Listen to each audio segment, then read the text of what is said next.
అది ఆన్ చేయాలంట పక్కన.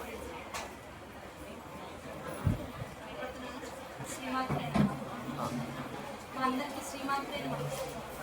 శ్రీమాత్రే నమః.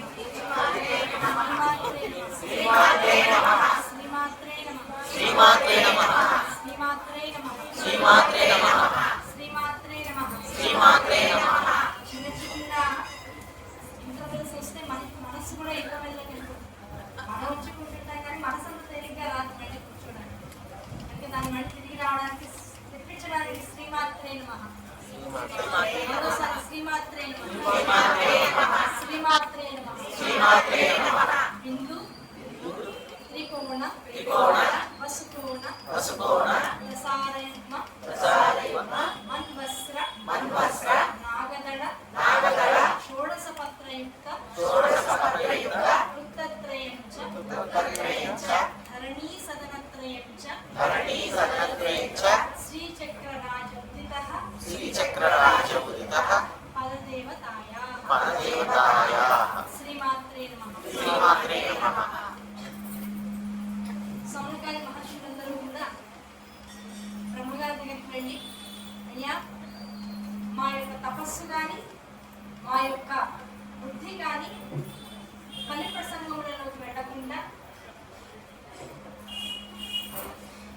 కలిబారిన పడకుండా మమ్మల్ని మేము ఆశ్రితుల్ని చేసుకోవాలి అంటే మాకు ఏదైనా ఒక క్షేత్రాన్ని మీ దయ వల్ల మాకు ఇవ్వండి. అందులో మేము శ్రద్ధగా కూర్చుని ఎటువంటి ఆటంకాలు రాకుండా లేకుండా చక్కగా ఈ యుగంలో కూడా ధర్మ కార్యములను హోమాది యజ్ఞాది చతుర్లన్నింటినీ కూడా చేసుకుంటూ ఉంటాము అని అడిగేటప్పటికీ ఒక బ్రహ్మగారు సంతసించి, అయ్యా మీ అందరికీ కూడా మనస్సులో ఉన్నటువంటి సందేహము ద్వారా మాత్రమే పరిప్రవేశం జరుగుతుంది. సందేహము లేనటువంటి వాడు, సందేహము రానటువంటి వాడు, వేదము చెప్పిన దాన్ని యథావిధిగా నమ్మినటువంటి వాడికి కలిదోషములు అనేటువంటి వంటడానికి అవకాశం లేదు. కనుక అటువంటి స్థిరచిత్తముతో ఎవరైతే ఇప్పుడు నేను ఏర్పాటు చేసినటువంటి క్షేత్రంలోకి వెళ్ళి మనసుని స్థిరం చేసుకుని కూర్చుంటాడో అటువంటి వాడు ఉత్తమమైనటువంటి మోక్ష మార్గాన్ని అందిపుచ్చుకునేటువంటి ధర్మ కార్యాల్లో సాధనా మార్గంలో ఉన్నతమైనటువంటి స్థితిని పొందుతాడు అని అనుగ్రహించి వెళ్తే తన మనోమయమైనటువంటి క్షేత్రం, దాన్ని అనాహత క్షేత్రము అంటాం, అనాహత చక్రము అంటాం. బ్రహ్మగారి యొక్క మనోమయ క్షేత్రం నుంచి ఒక చక్రాన్ని సృజించాడు. ఆ సృజించి ఏం చేశాడు అంటే బయటకు తీశాడు. చక్రము అంటే దేంతో ఉంటుంది? చెక్కతో చేయబడి ఉండి ఆ చెక్కతో ఉన్నటువంటి రాటలతో వృత్తాకారంలో ఉంది. ఆ వృత్తాకారంలో ఉన్నటువంటి చక్రము ఎక్కడికైనా సరే త్వరగా నడవాలంటే, అంటే గబగబా ఎవరు తొయ్యకుండా ఒకసారి వదిలిన తర్వాత దాని గమనం, దాని గతి చాలా వేగవంతంగా సాగాలి అంటే ఆ చక్రానికి ఏం చేస్తారంటే ఇనుముతో కూడుకున్నటువంటి ఒక బద్దీని ఆధారం చేసి కొడతారు. మనకి ఎడ్డబండి వీటికి కూడా చూడండి, ఒక ఇనుప బద్దీ వాటికి రాటగా మొత్తం చక్రం అంతా వేసి అంటిసా చేస్తారు, మేకులతో కొట్టుకుంటారు. అప్పుడు అదేమవుతుందంటే పాపం ఎడ్డు కొద్దిగా లాగితే అవి ఎంతైతే శక్తి పెడతాయో దానికి అతీతమైనటువంటి వేగంతో ఎక్కువ ఇబ్బంది లేకుండా బండి ముందుకు కదలడానికి కావాల్సినటువంటి ప్రేరేపణ కలుగుతుంది.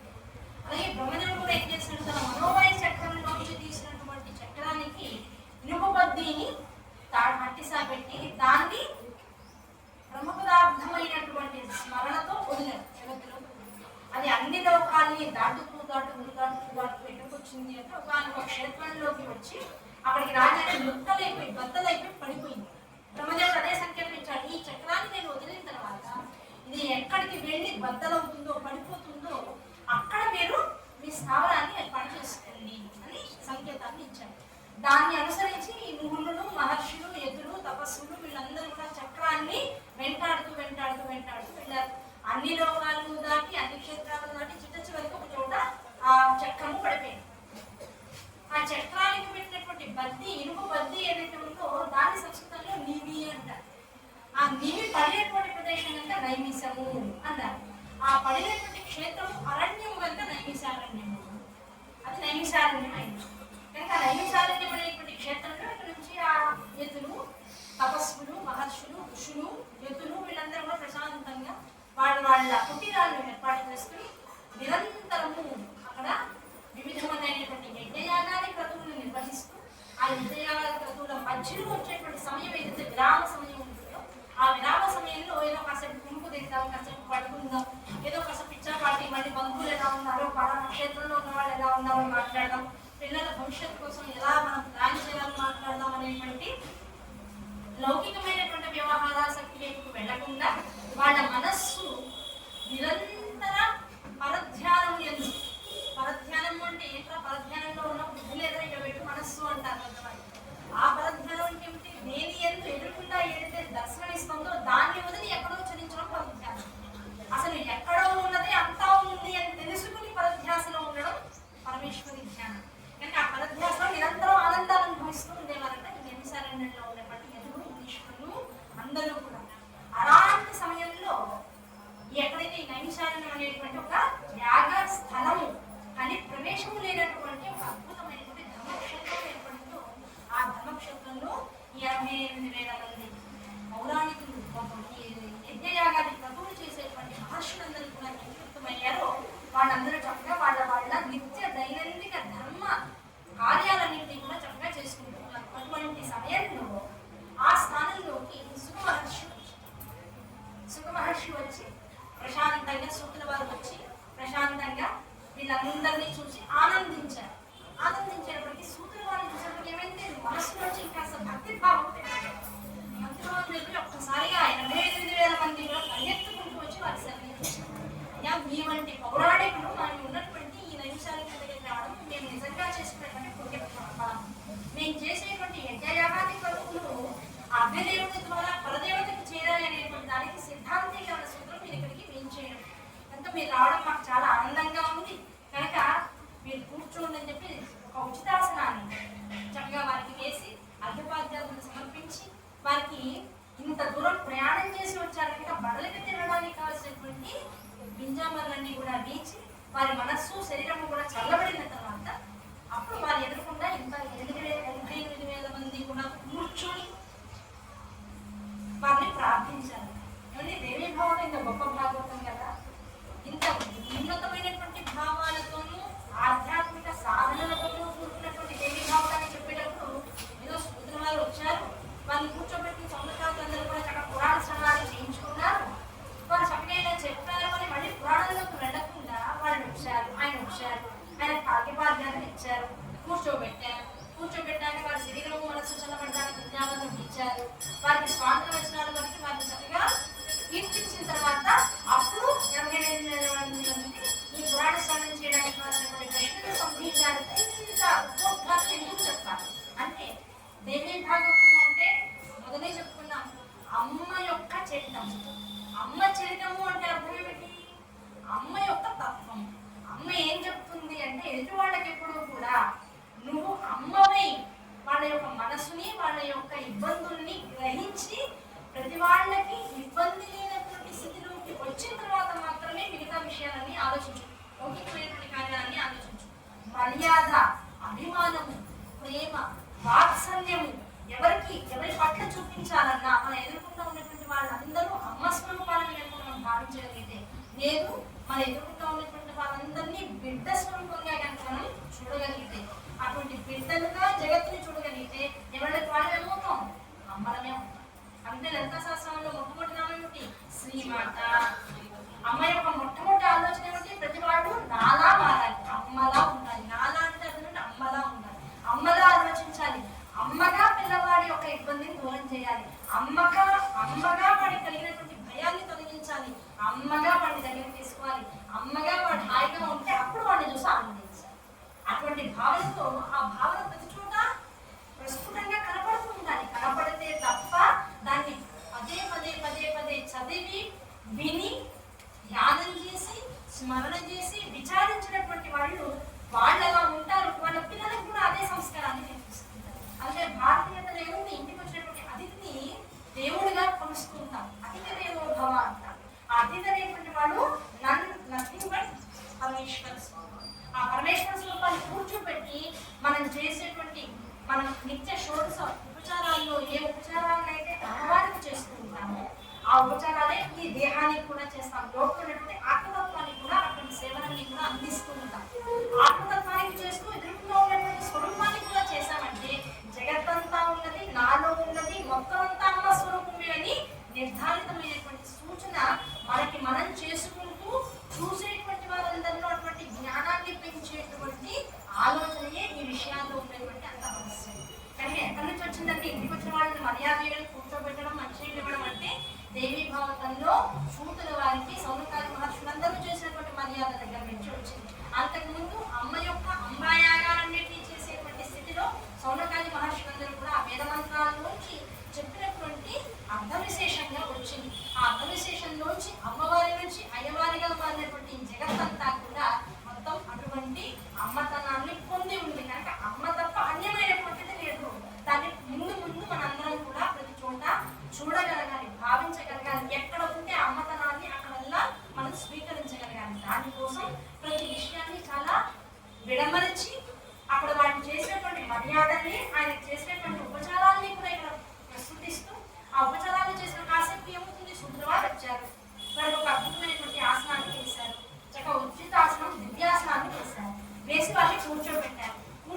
అనగానే ఇప్పుడు మనకి ఏమవుతుంది, తెలియకుండానే భావనలో సూతుల వారు మనం ఎదుర్కొంటా ఉంటారు. వచ్చి ఇప్పుడు ఈ సభలో మనకు తెలియకుండానే మన అందరి భావనలలో సూతుల వారు వస్తే ఇప్పుడు ఇక్కడ కూడా నైమిసారణ్యం అయిపోతుంది.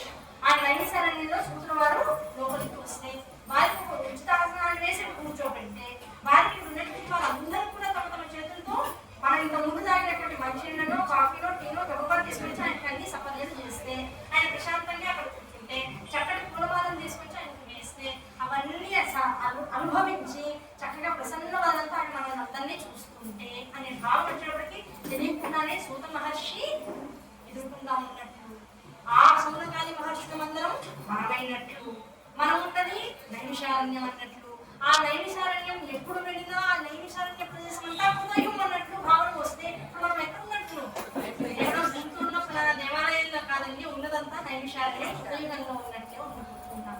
ఆ భావన వచ్చినప్పుడు ఏమవుతుంది, మిగతా యుగాల యొక్క ధర్మాలు తగ్గిపోతూ అధర్మాలు తగ్గిపోతూ ధర్మం అనేటువంటిది తన స్థాయిని పెంచుకుంటూ ఉంటుంది. ఎప్పుడు ఆ భావనలో ఉండడం అనేటువంటిది పురాణాంతర్గతంగా అమ్మవారు చెప్పినటువంటి రహస్యం. ఎందుకు ఇంత విశేషంగా ప్రతి విషయాన్ని ఇందులో పొందుపరిచారు అంటే నువ్వు ఉన్నటువంటి విషయాన్ని, నువ్వు ఉన్నటువంటి క్షేత్రాన్ని నైమిషారణ్యంగా భావించాలే అమ్మవారికి కావాలి. నైమిషము అంటే కలిప్రవేశము లేనటువంటి స్థానం. కలిప్రవేశము లేనటువంటి స్థానం అంటే అర్థం ఏంటి, ధర్మము 4 పాదాల మీద ఉన్నటువంటి క్షేత్రము. ధర్మము 4 పాదాల మీద ఉంది. రాజు కింద ఉన్నటువంటి ప్రజలు అందరూ సుఖశాంతులతో, ధర్మముతో, అర్థముతో ఆనందముగా ఉన్నారు అనేటువంటిది అర్థం. అలా జగత్తంతా కూడా సస్యశ్యామలంగా ఉండాలి, ధర్మబద్ధంగా ఉండాలి. అస్తు వస్తు వస్తు అని 10 సార్లు నమ్ముకుని అప్పుడు మళ్ళీ దేవుడు బాగుంటారు. ఇలా వచ్చినటువంటి సూతులు వారిని కూర్చోబెట్టారు, చక్కగా వారికి సపర్యం చేశారు. అప్పుడు ఆయన ఎదురుకుండా కూర్చున్నారు. కూర్చొని అప్పుడు చెప్తున్నారు, ఆయన మీ దర్శనం నాకు చాలా ఆనందాన్ని కలిగించింది స్వామి. మీ వంటి పౌరాణికులు రావడం నిజంగా మా అదృష్టం. మేము నిరంతరము కూడా ఇక్కడ యజ్ఞయాగాది క్రతువులు చేస్తూ ఉన్నాం. కానీ ఇప్పుడు చేసేటువంటి యాగం ఏదైతే ఉందో అది 1000 సంవత్సరాలు జరిగేటువంటి విశేష యాగం. దాన్ని సత్రయాగం అంటారు. అటువంటి సత్రయాగాన్ని చేస్తూ ఉన్నాం. ఆ సత్రయాగం చేసేటువంటి కాలంలో మధ్యాహ్న కాలాల్లో, అంటే ఎప్పుడైతే పొద్దున్న నుంచి మధ్యాహ్నం దాకా ఈ యాగాది క్రతువులో ఉండేటువంటి విషయం అంతా కూడా జరుగుతూ ఉంటుందో మధ్యాహ్న కాలంలో అటువంటి విషయాన్ని కూడా ఆగుతాయి. కొంత సమయాన్ని స్వీకరిస్తాం. ఆ స్వీకరించి మమ్మల్ని మేము మళ్ళీ తర్వాత జరిగేటువంటి కార్యక్రమానికి ప్రేరితులు చేసుకోవడం కోసం అంబకు సంబంధించినటువంటి, పరమేశ్వరులకు సంబంధించినటువంటి పురాణ శ్రవణాది మననాలు చేస్తూ ఉన్నాం. ఇంతకాలం కూడా మేము ఎంత చేసినా, మేము ఎన్ని పురాణాలు చదివినా ఆ పురాణాలన్నింటికీ కూడా మూలమైనటువంటి వాడు, వాటన్నిటినీ రచించిన వాడు వ్యాస భగవానుడు. ఆ వ్యాస భగవానుడు యొక్క ప్రియ శిష్యుడు. అటువంటి నీవు ఇక్కడికి వచ్చి మాకు దర్శనం ఇవ్వడం అనేటువంటిది మేము చేసినటువంటి పురాణ శ్రవణ మరణాల విషయాలన్నింటినీ కూడా ఫలముగా మేము భావిస్తున్నాం. కనుక మీరు వచ్చారు కనుక మీచే ఈ పురాణ శ్రవణాలందరినీ కూడా చేయించుకోవాలి అనేటువంటి కోరిక మా ఎందుకు ఉత్పన్నం అవుతున్నది. కనుక మా ఎందుకు దయ ఉంచి మీరు ఈ పురాణ శ్రవణాన్ని మాకు వినిపించగలరు, అనుగ్రహించగలరు అని సౌనకాది మహర్షులు అందరూ కూడా కోరుతారు. వెంటనే చూసిన వారు అన్నారు, అయ్యా మీరు ఇప్పటికే 3 పురాణాలు చదివామని చెప్పాను, చక్కటి పురాణ శ్రవణాలు చేస్తున్నామని చెప్పాను, మళ్ళీ నేను కొత్తగా చెప్పేదే ఉంది. అయ్యా ఇప్పటిదాకా జగత్తులో ఉన్నటువంటి అనేక రకాల పురాణాలు చదివాం, వ్యాసుల వారు కూడా 18 పురాణాలు రాశారు అని తెలియన్నాం. ఆ వ్యాసుల వారు చేసినటువంటి ఆ పురాణాలు ఎన్నో, అవి ఎలాంటివో, వాటికి ఉన్నటువంటి పేర్లు ఏమిటో అవి తెలుసుకోవాలని కోరికగా ఉంది. పైగా వీటన్నింటిలోనూ కూడా 18 పురాణాల్లో కూడా భాగవతం అనేటువంటి ఏదైతే ఉందో అది 2 విభాగాలుగా ఉన్నదని, ఆ 2 విభాగాల్లో ఉన్నటువంటి భాగవతాన్ని ఏకకాలంలో స్మరణ చేస్తే, వింటే, దాన్ని శ్రవణం చేస్తే అత్యుత్తమమైనటువంటి ఫలితాలు లభిస్తాయని వ్యాసుల వారిచే చెప్పబడిందని మేము మా పెద్దల ద్వారా విని ఉన్నాం. కనుక ఆ 2వ భాగవతం, ఒకటి శ్రీకృష్ణ భాగవతం అని మా అందరికీ కూడా విదితమే. ఇదివరకే మేము దాని గురించినటువంటి ప్రస్తావన చేసుకుని ఉన్నాం. ఆ కృష్ణ భాగవతాన్ని మేము జాగ్రత్తగా ప్రవచనం చేసుకుని విని ఉన్నాం. దాంతో పాటుగా ఇప్పుడు మా కోరిక కలుగుతుంది, ఆ 2వ భాగవతం ఏదైతే ఉందో దాన్ని కూడా మీ నోటి ద్వారా తెలుసుకోవాలనేటువంటి మాలో కోరిక. కనుక ఆ 2వ భాగవతం ఏమిటి, దాన్ని కూడా కలిపితే సంపూర్ణ భాగవతం అవుతుంది అని వ్యాసుల వారిచే చెప్పబడింది అంటే, ఆ భాగవతం ఏదైతే ఇప్పుడు వచ్చినదో అది చాలా విశేషమైనది అని మా మనస్సులకి తెలుస్తుంది. కనుక ఆ భాగవత విశేషాన్ని మాకు చెప్పండి. ఆ విశేషాన్ని చెబుతూనే వ్యాసుల వారు ఎటువంటి మనస్సుతో దాన్ని ఆవిష్కృతం చేశారో ఆ వ్యాస మనస్సుని కూడా మాకు అర్థమయ్యేలా చెప్పండి. అంటే వ్యాసుల వారు స్వయంగా మీకు ఇచ్చినటువంటి పురాణ విద్యనంతటినీ కూడా యథాతథంగా మీ స్థానంలో వ్యాసుల వారిని భావిస్తూ మాకందరికీ కూడా అటువంటి విద్యని అందించండి అని కోరేటప్పుడు సూచన వారికి ఆనందం అనిపించింది. ఎందుకు ఆనందం అనిపించింది అంటే, ఎక్కడ తనకి మర్యాదలు జరుగుతాయో అందులో కొంతవరకు ఆనందం, కానీ తన గురువుకి తనకి మించినటువంటి శ్లాఘ జరుగుతుంది. ఆయన గురువు గురించినటువంటి ప్రస్తుతం అక్కడ చేస్తున్నారు. చేసేటప్పటికల్లా ఆ ప్రస్తుతిని చూసి ఆయన ఆనందించారు కదా. మా గురువు గారి యొక్క ప్రస్తావన తెలుసుకోండి, తండ్రి యొక్క ప్రస్తావన, గురువు యొక్క ప్రస్తావన ఎక్కడ వచ్చినా సరే ఆ వింటున్నవాడు ఎంత గొప్పవాడైనా లేచి సాష్టాంగం పడాలని శాస్త్రం. కనుక ఇక్కడ సూత్రులు వారు ఉన్నారు, వారే చాలా గొప్పవారు అనుకుంటే వారి యొక్క గురువులు వ్యాస మహర్షి అంతకన్నా గొప్పవారు, స్వయం విష్ణు స్వరూపం. ఆ విష్ణు స్వరూపమైనటువంటి వ్యాస భగవానుడి యొక్క ప్రసక్తి రాగానే సూత్రుల వారి యొక్క మనస్సు ఇంకా స్థానంతో పరవడిలోకి వెంటనే చెప్పారు, అయ్యా మా గురువు గారి యొక్క ప్రస్తావన తీసుకొచ్చారు. ఎలా ఉందంటే మలయమారుతం వీస్తున్నట్టుగా ఉంది, ఇంత ఎండలోనూ కూడా మలయమారుతం వీస్తున్నట్టుగా ఉంది. దాంతో పాటుగా అమృతం తీసుకొచ్చి తాగితే శరీరం ఎంత పులకించిపోతుందో అంత పులకింత నా శరీరానికి కలుగుతోంది.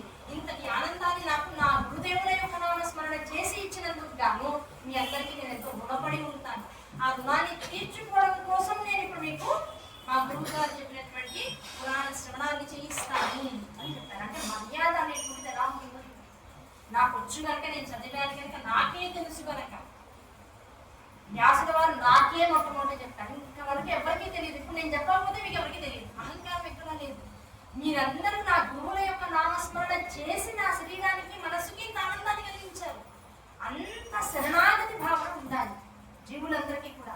ఆ శరణాగతి భావన వచ్చిన చోట ఇప్పుడు చెప్పబడుతున్నటువంటిదంతా ఏమిటి, ఇంత ఆనందాన్ని నాకు కలిగించినందుకు కాను దాని రుణం కూడా తీర్చుకోవాలిగా. ఆ రుణశేషం ఉండడానికి అవకాశం లేదు కనుక ఆ రుణశేషం తీర్చుకోవడం కోసం నేను పురాణ శ్రవణం చేయిస్తాను అంతే తప్ప మీరు అడిగారని నాకు వచ్చని అనేటువంటి అహంకార భావన ఇక్కడ నస్యం అయిపోయింది.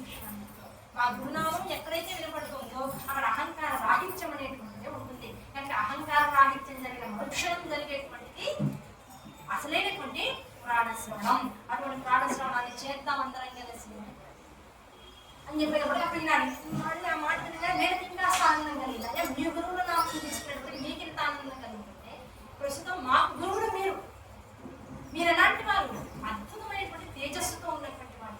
ఆ తేజస్సు ఎక్కడి నుంచి వచ్చింది, మీరు గురుదేవుల పాదాల మీద మీకున్నటువంటి శ్రద్ధాశక్తుల వల్ల కలిగింది. ఆ తేజస్సుతో పాటు మీకు మంచి వయస్సు ఉన్నది. వయస్సు అంటే అర్థమేమిటి, కూర్చోవడానికి ఎన్ని గంటలు కూర్చున్నా కాళ్ళు నొప్పి పెట్టకూడదు. దాంతోపాటు ఎంతసేపు నీళ్లు తాగకపోయినా దాహం వేయకూడదు. ఎంతసేపు మాట్లాడినా ఏదో కావాలని గొంతు పిడుచుకుంటుపోయి మాట ఆగకూడదు. ఇవన్నీ ఉన్నాయి అంటే అర్థం ఏమిటి, చక్కటి వయస్సు. ఆ వయస్సు కాలాంతరం కనుక కాలస్వరూపుడైనటువంటి శివుడు మీ ఎందుకు ఉన్నాడు అని అర్థం. వయసులో ఉన్నారంటే అది అర్థం. ఆ వయసులో ఉన్నారనేటువంటి మాటకి చాలా వివిధార్థాలు తీసుకుంటాం ఈ రోజుల్లో ఉన్నటువంటి సామాజిక లక్షణాలు. లక్షణాన్ని స్వీకరిస్తుంది. కానీ అసలైన వయసు అంటే ఏమిటి? శివుడు లోపల చెలిస్తూ ఉంటాడు, ఆనంద తాండవం చేస్తూ ఉన్నాడు. ఆనంద తాండవం చేస్తుంటే ఎన్ని గంటలైనా సరే అలా కూర్చొని ప్రాణస్వామ్యం చేస్తుంటే, పఠనం చేస్తుంటే కాళ్ళు నొప్పులు ఎట్టడం కానీ, అయ్యో లేద్దామని కానీ, మనుషుల్ని తాగుదామని కానీ, కాస్త రెస్ట్ తీసుకుందామని, అయ్యో శిరోభారం వచ్చిందని కానీ భావన ఉండదు. అలా లోపల ఆ శక్తి చైతన్యం అనేటువంటి బయటకు ప్రభవిస్తూ ఉంటారు. ఆ ప్రభవించేటువంటి వయస్సు ఉన్నటువంటి వాళ్ళందరూ కూడా సరైన వయస్సు కలిగినటువంటి వాడు అని చెప్పబడుతుంది. అలాంటి వాళ్ళలో ఎప్పటికీ యుక్త వయస్సుగా ఉన్నటువంటి వాళ్ళు ఎవరండి అంటే గురుదేవుడు మల్లాది చంద్రశేఖర శాస్త్రి. వారి ప్రసంగాలు వినకుండా ఎవరు నేరనే నేను అనుకుంటున్నాను.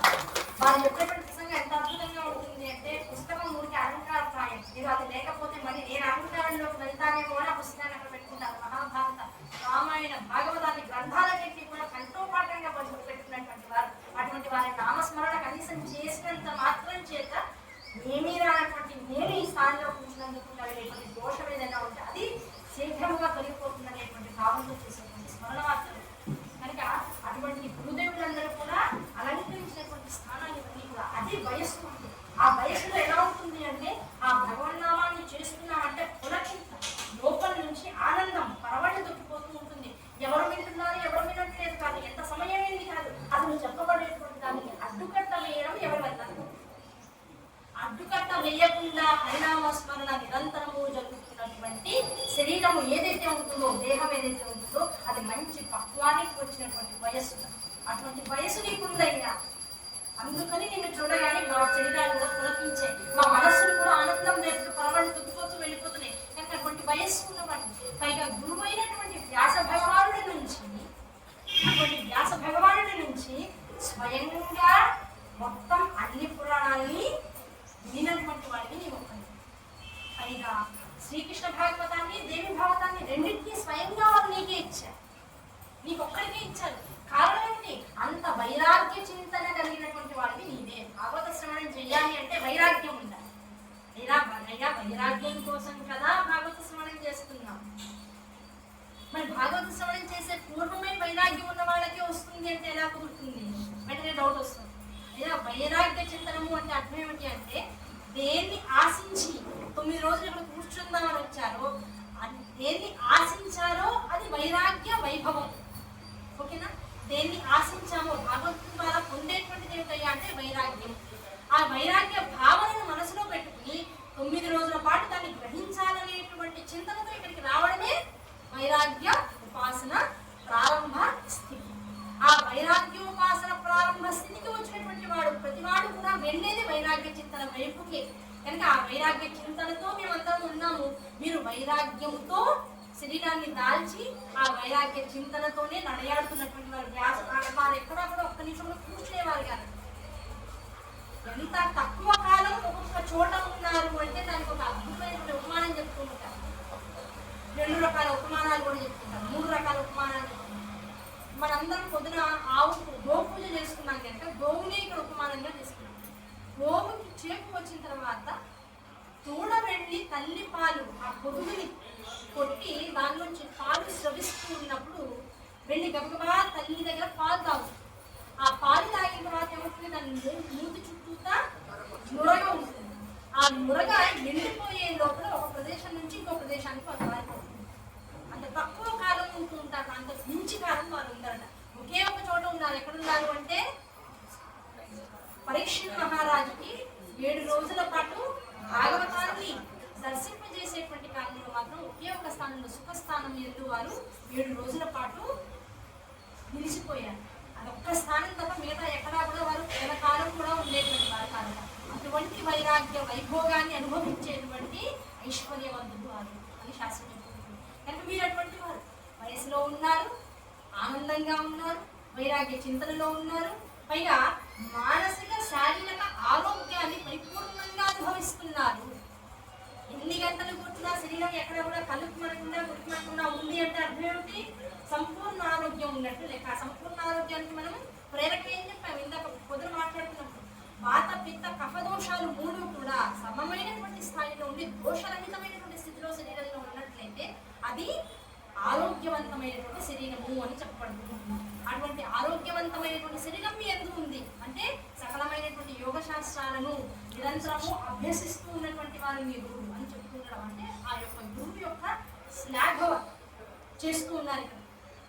అటువంటిది అన్నింటికన్నా ముఖ్యంగా గురుభక్తి అనన్యంగా ఉన్నటువంటి వారు. ఇటువంటి వారి రోజుల్లో దొరకడం చాలా కష్టం.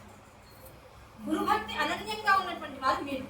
అటువంటి మీరు మీ నోటి నుంచి వచ్చినటువంటి ధార ఏదైతే ఉందో ఆ ధారని ఒడిసిపట్టుకోవడానికి కావాల్సినటువంటి స్థైర్యాన్ని, గొడుపుతనాన్ని కూడా మాకు అనుగ్రహించండి. మీరు చెప్పడం గొప్ప కాదు, మీరు చెప్తారు, కానీ మీరు చెప్పిన దాన్ని స్వీకరించి దాన్ని యథాతథంగా మనసులో నిలుపుకుని దాన్ని మళ్ళీ చింతన చేయగలిగేటువంటి శక్తి మాకు. అది మీరు అనుగ్రహిస్తే తప్ప మాకు రాదు. కనుక ఇవన్నీ మీరు అనుగ్రహిస్తే మీరు చెప్పేటువంటి ప్రతి విషయము కూడా అమృతతుల్యమై, అటువంటి అమృతతుల్యమైనటువంటి విషయాలను వినడం కోసం మేమందరం ఇప్పుడు ఏమైపోయాం, క్షీరసాగరం చేసి దర్శించినటువంటి దేవతా స్వరూపాలు.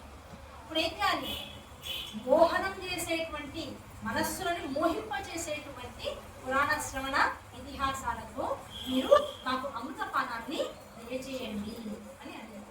అడిగేటప్పటికల్లా అప్పుడు సూతుల వారు మరింత అంటే వీళ్ళకి విషయం తెలిసి అడుగుతున్నారు, ఏదో అడగాలని అడగట్లేదు కదా.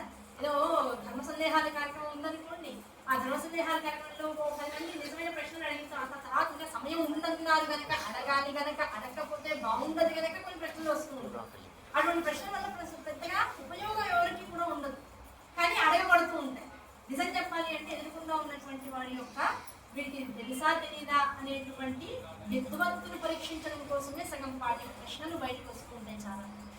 అటువంటిది ఏమైనా వీళ్ళ మనస్సుల్లో ఉందేమో, అడిగేటువంటి వాడి యొక్క మనస్సు ఎంత నిష్కల్మషంగా ఉంటుందో, వాడిలో ఉండేటువంటి గురుభక్తి ఎంత దృఢంగా ఉంటుందో దాన్ని అనుసరించి మాత్రమే పురాణ ప్రవచనం బయటకు.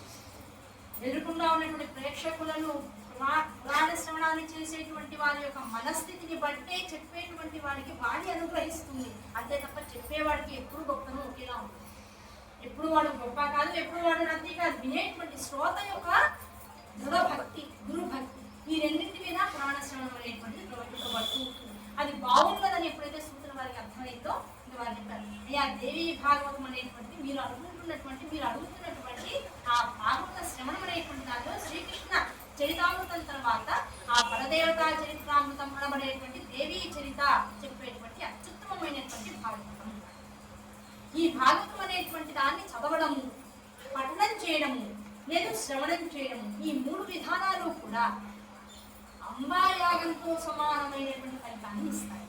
అంబాయాగము అంటే అర్థం ఏమిటి, ఒకానొక సందర్భంలో ఈ అంబాయాగాన్ని చేయడం ద్వారా అనేక రకాలైనటువంటి యుగాలలో అనేక రకాలైనటువంటి భగవత్ ప్రేరితులందరూ కూడా ఉన్నతమైనటువంటి మోక్ష మార్గాన్ని పొందారు. వాళ్ళు ఉన్నటువంటి రకరకాల ఇబ్బందుల నుంచి బయటికి వచ్చారు, విపత్తుల నుంచి జగత్తును బయటికి తీసుకొచ్చారు. నిజం చెప్పాలంటే మనువులలో ఉన్నటువంటి వారు అందరూ కూడా ఒకనొక సందర్భంలో అంబాయాగం చేసినటువంటి వారు. మనకి ఎంతమంది మనువులు ఉన్నారంటే 14 మంది మనువులు ఉన్నారు. ఆ 14 మంది మనువులు ఆ మను పదవిని ఎలా పొందారు అంటే వారు ఒకనొక సందర్భంలో అంబాయాగాన్ని చేసి ఉన్నారయ్యా. అటువంటి వాళ్ళకి మాత్రమే ఆ మనువు అనబడేటువంటి పదవి అలంకృతమవుతూ ఉంటుంది. కనుక ఈ అంబాయాగం అయ్యా చాలా కష్టమండి, చాలా పెద్ద పెద్ద రుక్మితులు ఉండాలి, చాలా మంత్రయాగాలు కర్మాలు ఉండాలి, అవన్నీ అందరి వల్ల అవుతాయి అంటే అందరి వల్ల కావు. కనుకనే అందరూ చేసే విధానంలో ఈ దేవీ భాగవతం అనబడేటువంటి ఈ దేవీ చరితమును వ్యాసుల వారు జగత్తుకు అందించారు. దాన్ని శ్రద్ధాసక్తులతో భక్తితో నియమనిష్ఠులతో ఎవరైతే ఒక దీక్షగా శ్రవణం చేస్తారో అటువంటి వారికి సంపూర్ణ అంబాయాగాన్ని చేసినటువంటి ఫలితం అనుగ్రహింపబడుతూ ఉంటుంది. వారి శ్రద్ధాపూరితమైనటువంటి మనస్సులని ప్రేరితం చేస్తుంది. అంటే ఎవరి శ్రద్ధ ఎంత ఉందో అటువంటి శ్రద్ధని అవధరించి ఆయా ఫలితాన్ని వాళ్ళకి వస్తూ ఉంటాయి, వసంగుతూ ఉంటుంది. కనుక అటువంటి అంబాయాగము మనందరి చేత దేవీ యజ్ఞాన్ని చేయించేటువంటి అద్భుతమైనటువంటి కార్యక్రమాన్ని వ్యాసుల వారు ఈ దేవీ భాగవత రచన చేసి చేస్తున్నారు. కనుక వారికి నమస్కరించుకుంటూ ఒకనొక రోజున ఈ దేవీ భాగవత ప్రేరణ గురించి చెప్తున్నారు. ప్రేరణ గురించి చెప్తూ ఒకనొక రోజున వ్యాసుల వారు చింతాక్రాంతులై అని అన్నారు. చింతాక్రాంతులు అనగానే వెంటనే సౌనకాయ మహర్షులందరికీ మళ్ళీ లోకం నుంచి టెన్షన్, అయ్యో వ్యాసుల వారికి చింతాక్రాంతులు, ఇన్ని పురాణాలు రాసి ఇంత వేద విభాగం చేసి ఇంత ఇదిగా ఉన్నటువంటి వారు, నిరంతరము పార్వతీ పరమేశ్వరులతో మాట్లాడగలిగినటువంటి వారు, విష్ణుమూర్తి యొక్క అంశ స్వరూపులు. నిరంతరము ఏ ప్రశ్న తన మనసులోకి వచ్చినా స్వయం నారదుల వారి చేత ఆ ప్రశ్నకి తగినటువంటి సమాధానం పొందేటువంటి వారు. అటువంటి వ్యాస భగవానుడికి కూడా చింత వస్తుందా అని వెంటనే మళ్ళీ సౌకర్యాన్ని మహర్షులందరికీ కూడా డౌట్ వచ్చేస్తుంది. ఆ డౌట్ వచ్చేస్తూ ఉండేటప్పటికి మళ్ళీ సూత్ర వారు చెప్తున్నారు, అయ్యా చింత అనేటువంటిది పెద్ద పెద్ద గురువులకి పెద్ద పెద్ద జ్ఞానం కలిగినటువంటి వారికి కూడా వస్తుండడంలో అంతరార్థం ఏమిటో తెలుసా? తల్లి యొక్క మాయా ప్రేరితమైనటువంటి విలాసమే. యాదేవి సర్వభూతేషు మాయారూపేణ సంస్థిత నమస్తస్యే నమస్తస్యే నమస్తస్యే. వ్యాసుల వారిలో ఒకవేళ చింత రాకపోతే ఇన్ని పురాణాలు బయటకు వచ్చాడు. ప్రతిసారి ఆయనకి చింత వారి ఎందు వచ్చేటప్పటికన్నా నారదుల వారి యొక్క ప్రేరణతో ఒక్కొక్క పురాణాన్ని రాస్తూ రాస్తూ రాస్తూ రాస్తూ వచ్చారు. ఎన్ని పురాణాలు రాసినా ఇప్పుడు కూడా వారికి మనస్సు ఎక్కడ కూడా ప్రశాంతత పొందలేదు. ఆ ప్రశాంతత పొందలేదు. మళ్ళీ ప్రశాంతత పొందడం కోసమే ఒక చింత మొదలైంది. ఆ చింత ఒక అద్భుతమైనటువంటి పురాణంగా మళ్ళీ బయటికి రావాలి. వారు చేసేటువంటి చింతలన్నీ పరమేశ్వరి గురించే. ఆ చింతనలన్నీ ఎప్పుడైతే పరమేశ్వరి గురించి అవుతాయో ఆ చింతనలన్నీ తీర్చగలిగి ఆ చింతనల వెనకాల ఉన్నటువంటి పరమార్థాన్ని మనకు అందించేటువంటి ఒక అద్భుతమైనటువంటి గర్భాన్ని ధరిస్తారు. ఆ గర్భాన్ని ధరించే క్రమంలో వారు ఇప్పుడు వ్యాస భగవానుడా అమ్మన అంటే చెప్పడానికి అవకాశం లేదు. శ్రీహరిని గురించి ప్రశ్నిస్తూ అయ్యవారు ఎప్పుడు కూడా పుంస్వరూపాన్ని ధరిస్తే విష్ణుమూర్తిగా ఉంటారట. స్త్రీ స్వరూపాన్ని ధరించినాక విష్ణుమూర్తి ఉంటే ఆవిడే లలిత పరమేశ్వరిగా మనందరికీ కూడా కనపడుతూ ఉంటుంది. కనుక స్వయం విష్ణు భగవానుడి యొక్క స్వరూపముగా వ్యాస భగవానుడు జగత్తులోకి వచ్చారు. కనుక ఈ చింత వారి మనసులోకి వచ్చేటప్పుడు ఏమైతే వారు కూడా మళ్ళీ ఆ చింత నుంచి బయటపడటం కోసం గర్భాన్ని దాల్చిన వారుగా కనబడ్డారట. అంటే అంత నెమ్మదిగా మంతగా మనం చేస్తాం. ఎక్కడో తన లోపల ఉన్నటువంటి శోధన పరిక్రమంతా కూడా 1-2 సార్లు తరచి తరచి చూసుకుంటూ నేను ఎందుకు ఇలా అయిపోతున్నాను అని వారికి వారు యోచిస్తూ తిరుగుతూ ఉన్నారు. వాళ్ళని చూసి ఒక బాధితురాలు తిరుగుతూ ఉందన్నట్టుగా ఉన్నారు. తెలియకుండానే ఒక అద్భుతమైనటువంటి గాథకి అంతా కూడా నాంది వచనం చేస్తున్నారు సూతుల వారు. అలా తిరుగుతూ తిరుగుతూ తిరుగుతూ తిరుగుతూ ఉండగా అని ఆపేటప్పుడు ఇలా ఒక సౌనకాది మహర్షులు మళ్ళీ ఒకరు వచ్చి వెంటనే ఆపారు. అయ్యా సూత మహర్షి ఒక్క నిమిషం, మీరు చాలా శాంత స్వభావం. వెంటనే అన్నారు, ఆ పురాణం మధ్యలో కోపం వస్తుంది కదా, ఆ కోపం రాకుండా అయ్యా సూత మహర్షి మీరు చాలా శాంత స్వభావం, మీకు ఎక్కడ కూడా కోపం అనేటువంటిది రాదు. అది మేము విని ఉన్నాం కనుక ధైర్యంగా పురాణం మీరు చెప్తూ ఉంటే మధ్యలో మళ్ళీ మేము ఆపేస్తున్నాం. మీరు వ్యాస భగవానుడు కొన్ని పురాణాలు రాసిన తర్వాత మళ్ళీ చింతాక్రాంతులైనటువంటి సందర్భానికి వెళ్ళిపోయారు. వ్యాసుల వారు అసలు ఎన్ని పురాణాలు రాశారు, ఆయన అన్ని పురాణాల పేర్లు కూడా మీ నోటి నుంచి వినాలనేటువంటి కోరిక మాలో ఉత్పన్నం అవుతూ ఉన్నది. కనుక అటువంటి కోరికలన్నీ కూడా తీరాలి అంటే అన్ని పురాణాల గురించినటువంటి ప్రస్తావన మేము వినాలి అంటే మాకేం కావాలి? మీ నోటిలోంచి మాకు అద్భుతమైనటువంటి పురాణ నామాలన్నీ కూడా మేము వినాలనుకుంటున్నాం. అటువంటి పురాణాలన్నింటి గురించి కూడా ముందు మాకు చెప్పండి, ఏమేమి పురాణాలు రాశారు వ్యాసుల వారు అని అంటారు. అయ్యా వ్యాసుల వారి ఈ భౌతికమైనటువంటి ఏ దేహం అయితే మనకు కనపడుతుందో ఆ దేహంలోంచి వచ్చినటువంటి పురాణాలు 18 పురాణాలు. ఆ 18 పురాణాలను వరుసగా చెప్తాను, జాగ్రత్తగా వినండి అంట. ఆ జాగ్రత్తగా వింటూ వింటూ మరి రాసుకోవడానికి ఒక వీలుగా ఉండేటువంటి విషయం కావాలి కదా. ఈ సౌనకాది మహర్షులందరూ కూడా పెద్ద పెద్ద శాస్త్రజ్ఞులు, శాస్త్రవేత్తలు అన్నారు. ఎవరిని శాస్త్రం ద్వారా తెలుసుకున్నారు, శాస్త్రం ద్వారా వాళ్ళందరి గురించినటువంటి ఒక విశేషమైనటువంటి స్క్రిప్ట్స్ తయారు చేశారు అంటే పరమాత్మ గురించినటువంటి విశేషాలు వారు తెలుసుకుంటున్నారు. కనుక సూతుల వారు చెప్పేటువంటి విషయాలన్నిటి కూడా గ్రంథస్థం చేసే విషయంగా ఒక అదే పని మీద కూర్చొని ఉంటారు. సూతుల వారు చెప్పారు, సౌనకాది మహర్షులు అడిగారు అని మనకి ఎలా తెలిసింది అంటే ఒక గ్రంథస్థం చేస్తూ ఉన్నారు అనేటువంటి అంత మనస్సు. కనుక వారు వెంటనే చెప్తున్నారు, ఈయన సూతుల వారేమో పురాణాల యొక్క విశేషాలు చెప్తున్నారు. అయ్యా ఎన్ని పురాణాలు రాశారు అంటే 18 పురాణాలు రాశారు. ఆ 18 పురాణాల్లో మా అనేటువంటి అక్షరంతో మత్స్య పురాణము, మార్కండేయ పురాణము 2 పురాణాలు ఉన్నాయండి అన్నారు. వెంటనే ఆ రాసుకునే ఆయన ఎలా రాసుకున్నారు? అదొక కోడ్ లాంగ్వేజ్, స్టెనోగ్రఫీ అని ఒకప్పుడు ఉండేది, ఇప్పుడు మాయమైనటువంటి స్టెనోగ్రఫీ. ఆ స్టెనోగ్రఫీలో చెప్పబడుతున్నటువంటి ఒక అద్భుతమైనటువంటి ప్రసంగాన్ని చాలా తక్కువైనటువంటి అలది అయినటువంటి అక్షరాలతో కోడ్ లాంగ్వేజ్తో దాన్ని రాసుకుంటారు. దాని తర్వాత మళ్ళీ విశ్లేషించుకుంటారు. వాళ్ళని స్టెనోగ్రాఫర్స్ అంటారు. ఆ స్టెనోగ్రఫీ ఎక్కడి నుంచి వచ్చింది అంటే సౌనకాది మహర్షుల నుంచి. ఆ సౌనకాది మహర్షులు ఒక ఆయన కూర్చొని రాసుకుంటున్నారు. నేను చెప్పాను మత్స్య పురాణము, మార్కండేయ పురాణము అనగానే ఆయన వెంటనే రాసిన మద్వయం, మాతో 2 పురాణాలు రాశారు వ్యాస భగవాన్ వారు. తర్వాత భా అనేటువంటి అక్షరంతో భాగవతము, దాంతో పాటు భవిష్య పురాణము అని చెప్పగానే భద్వయం. ఇప్పుడు ఏమైనాయి? మద్వయం భద్వయం చైవ. వీటితో పాటుగా వ్రత్రయం. ఆయన వ్రాతో మూడు పురాణాలు చెప్పారట. బ్రహ్మ పురాణము, బ్రహ్మాండ పురాణము, బ్రహ్మవైవర్త పురాణము అనబడేటువంటి మూడు అక్షరాలతో మూడు పురాణాలు చెప్పారు. దాంతో వెంటనే అక్కడ రాసుకుని ఏం చెప్పారు? ఆయన రాసుకున్నారు, ఏం రాసుకున్నారు? వ్రత్రయం.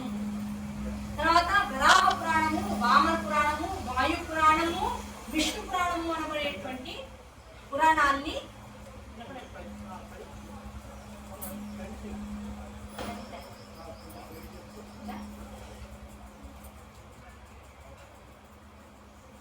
వినబడుతుందా అందరికీ?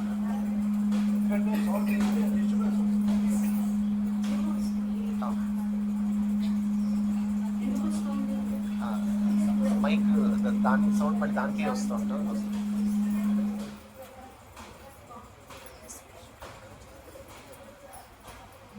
బ్రాతో మూడు చెప్పారు. అది బ్రహ్మ పురాణము, బ్రహ్మాండ పురాణము, బ్రహ్మవైవర్త పురాణము అనేటువంటి మూడు పురాణాలు చెప్పారు. అక్కడ రాసిన వ్రత్రయం అని రాసుకున్నాక మళ్ళీ సూత్ర వారు చెప్పారు, అయ్యా వరాహ పురాణము, వామన పురాణము, వాయు పురాణము, విష్ణు పురాణము అంటారు. వెంటనే రాసుకున్నారు వా చతుష్టయం. వా అనేటువంటి అక్షరంతో 4 పురాణాలు రాశారండి. ఆ చతుష్టయం అనేటువంటి దాన్ని కోడ్ లాంగ్వేజ్ లో రాసుకున్నారు. ఆ రాసుకుని వెంటనే చెప్పారు తర్వాత వివిధ అక్షరాలతో మిగతా పురాణాల పేరు చెప్పారు. అగ్ని పురాణము, నారద పురాణము, పద్మ పురాణము, లింగ పురాణము, గరుడ పురాణము, కూర్మ పురాణము, స్కాంద పురాణము అని ఆపేశారు. అనేప్పటికీ ఏం చేశారు? ఆ అక్షరాలు గుర్తుపెట్టుకోవడం కోసం ఆ, నా, పా, నిమ్, గా, కు, స్కా అని రాసుకున్నారు. అనాపలింగ కూస్కా అంటే మొత్తం అంతా ఇప్పుడు కలుపుకుంటే ఏమైంది? మద్వయం భద్వయం చైవ వ్రత్రయం వచతుష్టయం అనాపలింగ కూస్కాని పురాణం. అంతే కదా? పృథక్ చెప్పబడినటువంటి పురాణాలు మొత్తం 18. ఆ 18లో ఈ అక్షరాలతో ఇన్ని పురాణాలు ఉన్నాయి. ఇన్ని పురాణాలతో కూడుకున్నటువంటి అంతా కూడా కలిపితే మొత్తం 18 అష్టాదశ పురాణాలు. ఈ అష్టాదశ పురాణాన్ని వ్యాస భగవానుడు రచించాడు అని వెంటనే వ్యాసుల వారు చెప్పేటప్పుడు వీళ్ళందరికీ ఆనందం కలిగింది.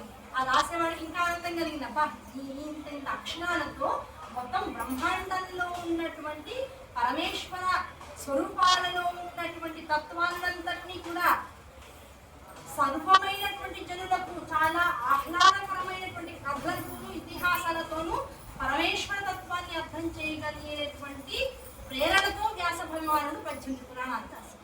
అందరికీ నిత్యము వేదం వినగలిగేటువంటి అదృష్టం ఉండదు. వేదం చదువుకునే అదృష్టం అసలు చాలా మందికి ఉండదు. అది చదువుతున్న ఆ వేదాంతర్గతంగా ఉన్నటువంటి భావాన్ని అర్థం చేసుకునేటువంటి జ్ఞానం అందరికీ వెళ్ళడానికి అవకాశం లేదు. కనుక వేదం అనేటువంటిది చాలా కొద్ది మంది సొత్తు. ఆ వేదంలో ఉన్నటువంటి అర్థాన్ని విశేషంగా తెలుసుకోవడం అంతకన్నా కొద్ది మంది సొత్తు. ఇలా కొద్ది మందికి పరిమితమైపోయినటువంటి ఆ పరమేశ్వర తత్వం మరి అందరి దాకా ఎలా వెళ్ళాలి?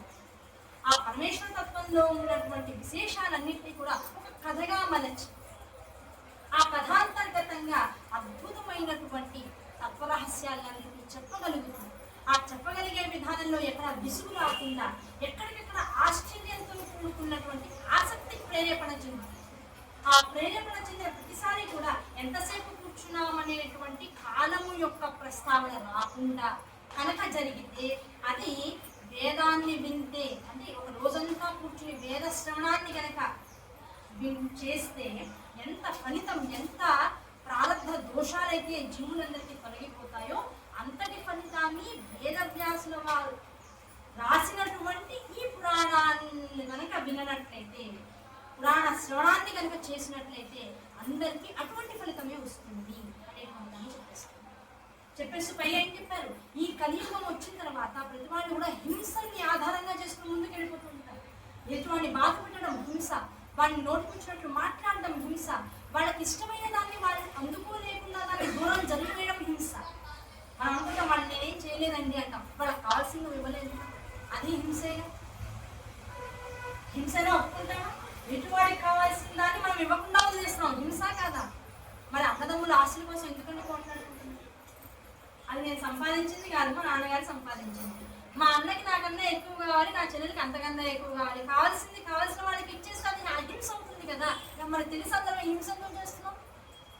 అది హింస అని తెలుసుకోగలిగితే ప్రతివాడు కూడా ధర్మాన్ని వదిలిపెట్టాడు. ఎవడు ఏది అడిగితే దాన్ని వదిలేస్తూ ఉంటాడు.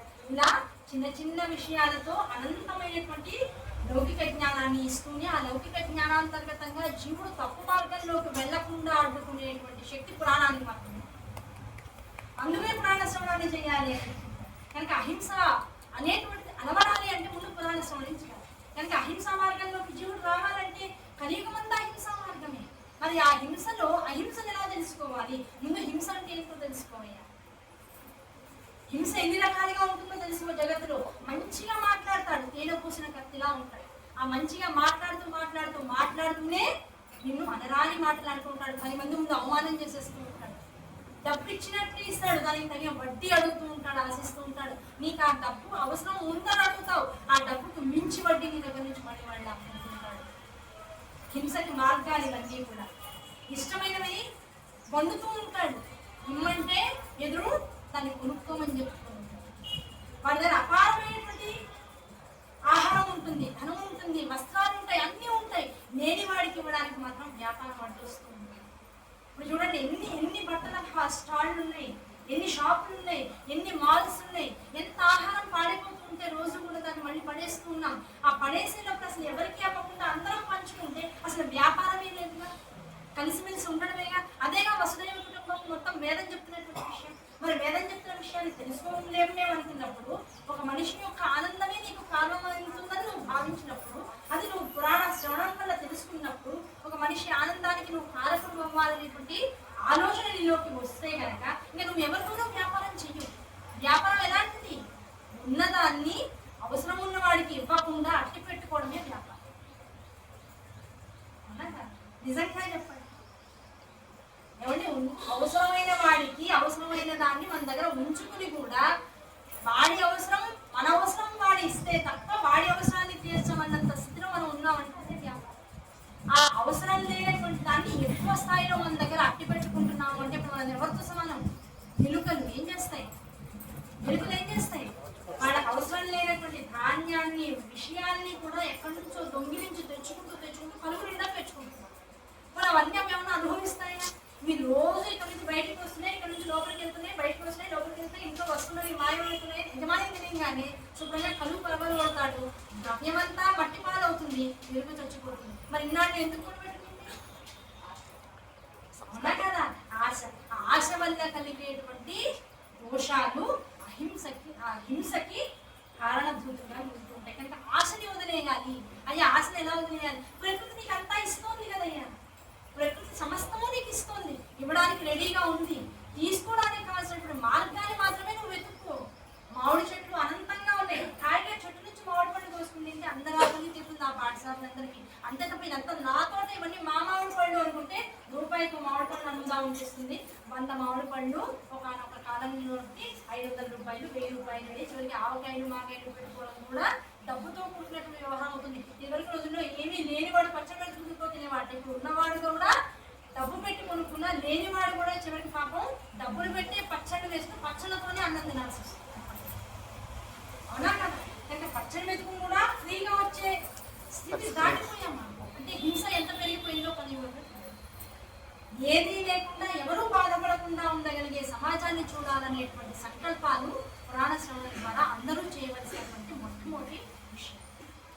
ఎవరి దగ్గర నుంచి మనం ఏది లాక్కోకూడదు, అందరికీ అన్నీ అందాలి. అలాంటి మన ఇల్లు గుల్ల చేసుకుంటామండి. మా ఆయన సంపాదించి కష్టపడి రాత్రింబగళ్ళు ఇంత సంపాదిస్తే ఆ సంపాదనతో 40 కిలోల బియ్యము, 50 కిలోల బియ్యము తెచ్చుకుంటే లేదా ఈ రోజు మా వంట మనిషికి పని మనిషికి నేను ఇస్తూ పోతే మరి మేము ఒకనాటికి అలాగే అయిపోతాను కదా. అసలు దాచుకోమని ఏ వ్యవహారం చెప్తుంది? దాచుకోమని అసలు ఏ శాస్త్రంలో ఉంది? నీ దాచుకుని నువ్వు ఈ పనిచేయ దీనివల్ల నువ్వు పుణ్యాన్ని పొందుతావని అసలు ఏం చెప్తుంది?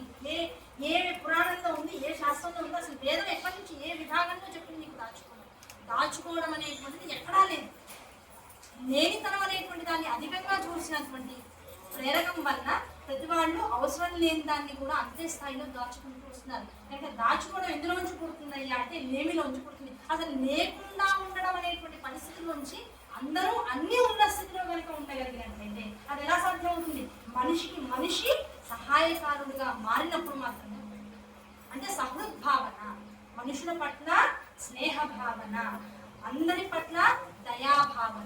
దాంతో పాటు మనము అహం విభావయే భవాని, నేనే అమ్మని అనేటువంటి భావన ఎప్పుడైతే మనలోకి వస్తుందో ఇవ్వడమే అర్థమవుతుంది తప్ప ఉంచుకోవడం దాచుకోవడం అమ్మని.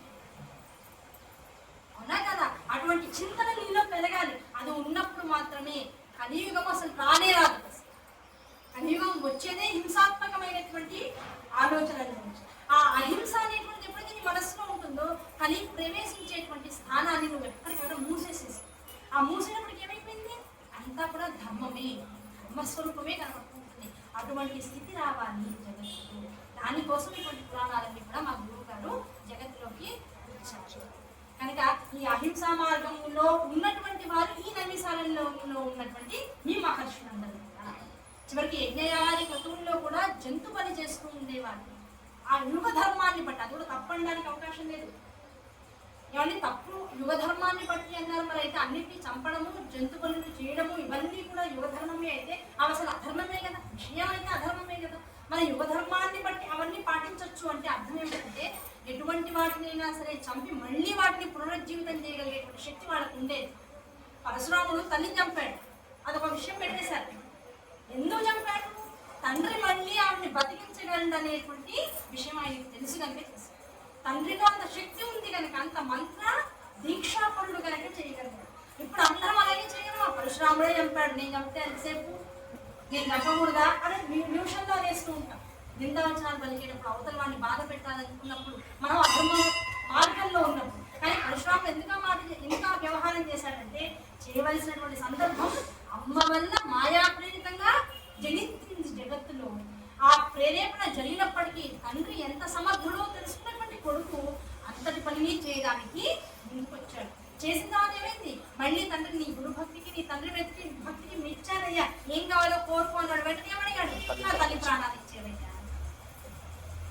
అంతటి కృతజ్ఞుడైనటువంటి మంత్రానుష్ఠాన పనులు ఉండాలి, అంతటి కొడుకులు ఉండాలి, అంతటి కృతజ్ఞతాపూర్వకమైనటువంటి ప్రేమని చూపగలిగేటువంటి కొడుకులు ఉన్నారు అంటే అంతటి పరమోత్కృష్టమైనటువంటి స్థానంలో తల్లులు ఉండాలి.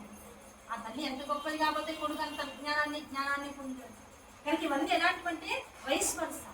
నువ్వు ఏదైతే స్వీకరించావో అది ఇవ్వగలిగే వాళ్ళు ఉండాలి. ఆ ఇవ్వగలిగే వాళ్ళు ఎంతటి జ్ఞానాన్ని పొందారో స్వీకరించే వాళ్ళకి అంతే జ్ఞానం వస్తూ ఉంటుంది. కనుక ఈ జ్ఞానం ఇచ్చిపుచ్చుకోవడం ఏదైతే ఉందో అదే పురాణాంతర్గతంగా మా గురువుల ద్వారా జగత్తుకి ఇవ్వబడింది. కనుక ఈ పురాణాలు ఈ నైమిషారణ్యంలో ఇప్పుడు మీరు అడిగారని చెప్పడంలో అంతరార్థంలో ఇంకొక అద్భుతమైనటువంటి ఉద్దేశం కూడా ఉంది. మీరు ఎవరు కూడా జంతు బలులు చేయలేదు. కలియుగంలో జంతు బలి అనేటువంటిది నిషిద్ధం. ఎట్టి పరిస్థితుల్లో జంతు బలి చేయడానికి అవకాశం లేదు. ఆ జంతు బలి బదులుగా యజ్ఞయాగాల క్రతువుల్లో పిండితోనూ దాంతోపాటు రకరకాలైనటువంటి కూష్మాండములతోనూ పళ్ళతోనూ నైవేద్యాలు పెట్టి ఆ జంతు బలి సాధనంగా చేసేటువంటి ఆ దేవతా సంతృప్తినంతా కూడా వివిధమైనటువంటి శాఖములతో విషయాలతో చేస్తూ ఉంటారు. అంత మించు చేసేటువంటి అర్హత కలియుగంలో జగద్గురువులు గారు ఎవరూ కూడా ఎవరికీ అర్హతని ఇవ్వలేదు అని శాస్త్రం. కనుక మీరందరూ కూడా అటువంటి సాత్వికమైనటువంటి యజ్ఞయాది క్రతువులు చేస్తున్నారు. అది మాకు చాలా ఆనందాన్ని కలిగించింది. అంటే నైమిషారణ్యంలో చేస్తున్నారు. ప్రతి వాళ్ళకి ఎలా ఉండిపోతుంది అంటే ఎక్కడ యజ్ఞం జరిగినా ఇక్కడ ఏదో జరుగుతుంది, మనకి చెప్పరు వీళ్ళు, అందుకే ఎవరిని బయట వాళ్ళని లోపలికి రానివ్వరు, ఇలాంటి మాటలని కూడా మాట్లాడుతూ ఉంటారు. ఇది మిగతా 3 యుగాలకి సంబంధించిన విషయం తప్ప కలియుగంలో ఎట్టి పరిస్థితుల్లో ఉండకూడనటువంటి విషయం. దానికి మీకు ఒక గ్యారంటీ దొరుకుతుందంటే జగద్గురువుని ఆశ్రయించుకున్నటువంటి పీఠాలన్నింటిలో కూడా నిరంతరం ఇటువంటి దేవాలయాలకు కనుక వెళ్తూ, అటువంటి పీఠాలకు కనుక వెళ్తూ, వాళ్ళు చెప్పేటువంటి ఉపన్యాసాలని కనుక వింటూ, వాళ్ళు ఇచ్చేటువంటి అనుగ్రహ భాష్యాన్ని కనుక నిరంతరం వింటూ ఉంటే ఎటువంటి సస్యశ్యామలమైనటువంటి యుగానికి వారు నాంది వాచకులుగా ఉన్నారో మనకు అర్థమవుతుంది. అంతే తప్ప ఎవరో ఎక్కడో మాట్లాడితే అనవసరమైనటువంటి తెలియనటువంటి విషయాన్ని అక్కడ ప్రేరేపించుకొని వీళ్ళు ఇలా చేశారేమో అంటూ అక్కడ జరిగేటువంటి అత్యుత్తమమైనటువంటి యాగాన్ని, యజ్ఞాన్ని కూడా నిందావచనాలు పలికినటువంటి దోషాన్ని మళ్ళీ మనందరం కూడా తనకి పూసుకుంటుంది. కనుక అవన్నీ చెప్పడం కోసం ఇంత విశేషంగా ఇక్కడ చెప్పారు. ఇలాంటి పురాణ ప్రవచనాలన్నీ కూడా జరిగేది కలియుగంలోనే. ఆ కలియుగంలో ఎవరి మనస్సులో ఎలాంటి అన్యమైనటువంటి ఆలోచనలు వచ్చినా వాటికి ఒడ్డలి పెట్టుగా ఈ సమాధానాలన్నీ కూడా పనిచేస్తూ ఉంటాయి. దానికోసం ఇంత విశేషంగా సూతుల వారు అక్కడ ఉన్నటువంటి నైమిషారణ్యంలో ఉన్నటువంటి సౌనకాది మహర్షులను అందరినీ కూడా ఉద్దేశించి మాట్లాడుతున్నారు. కనుక అహింసతో ఉన్నటువంటి మీ ధర్మ అపేక్ష ఏదైతే ఉందో ఆ ధర్మ ధర్మాపేక్ష ఎందు నా మనస్సు భ్రమించింది, ఆనందాన్ని పొందింది. కనుకనే ఈ పురాణాలన్నింటినీ కూడా మీకు చెప్పడానికి నేను ఇక్కడ కూర్చుని ఉన్నాను. లేకపోతే ఇంతసేపు నేను ఇక్కడ కూర్చునేవాడిని కాదు. నన్ను కూర్చోబెట్టినటువంటి గొప్పతనం మీదే అని చెప్పాడు. దాంతోపాటు ఏం చెప్పాడు, మా గురువులు ఈ పురాణాలన్నీ కూడా ఇప్పుడు మీకు అర్థమైంది లోకశ్రేయస్సు కోసం ఈ పురాణాలన్నీ కూడా ఇచ్చారు.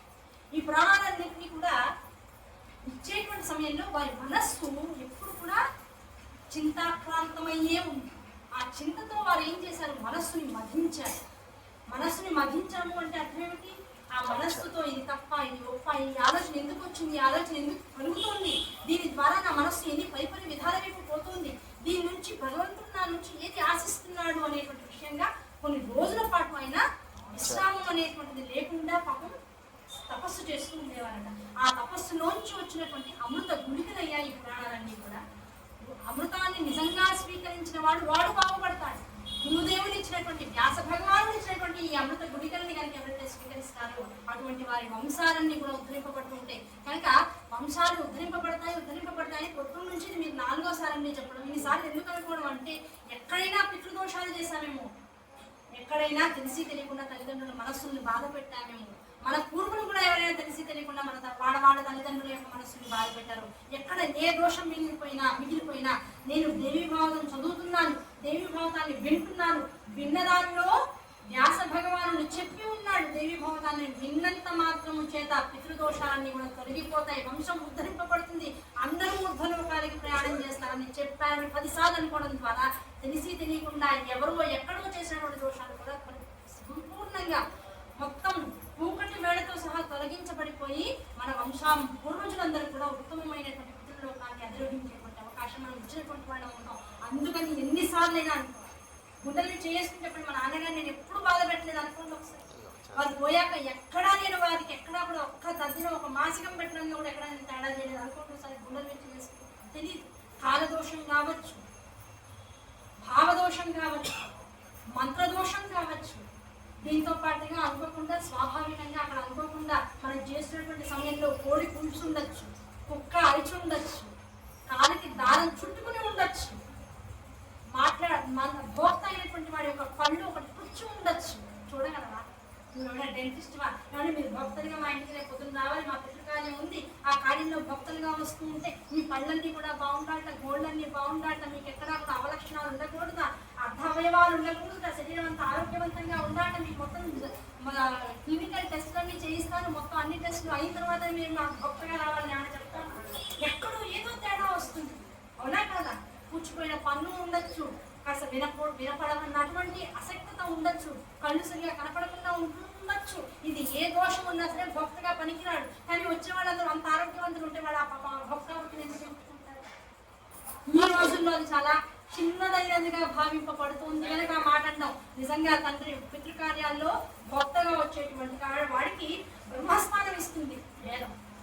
నిజంగా ఏ భక్త దొరకకపోతే నిజంగా నిత్యానుష్ఠానం ఇంట్లో చేసుకునేటువంటి వాడు, నేను వస్తానయ్యా భక్త దొరకపోవడం, నేను ఉన్నానని కనుక వెళ్ళి ఆ స్థానాన్ని పూరిస్తే బ్రహ్మలోకం వస్తుంట వాడికి.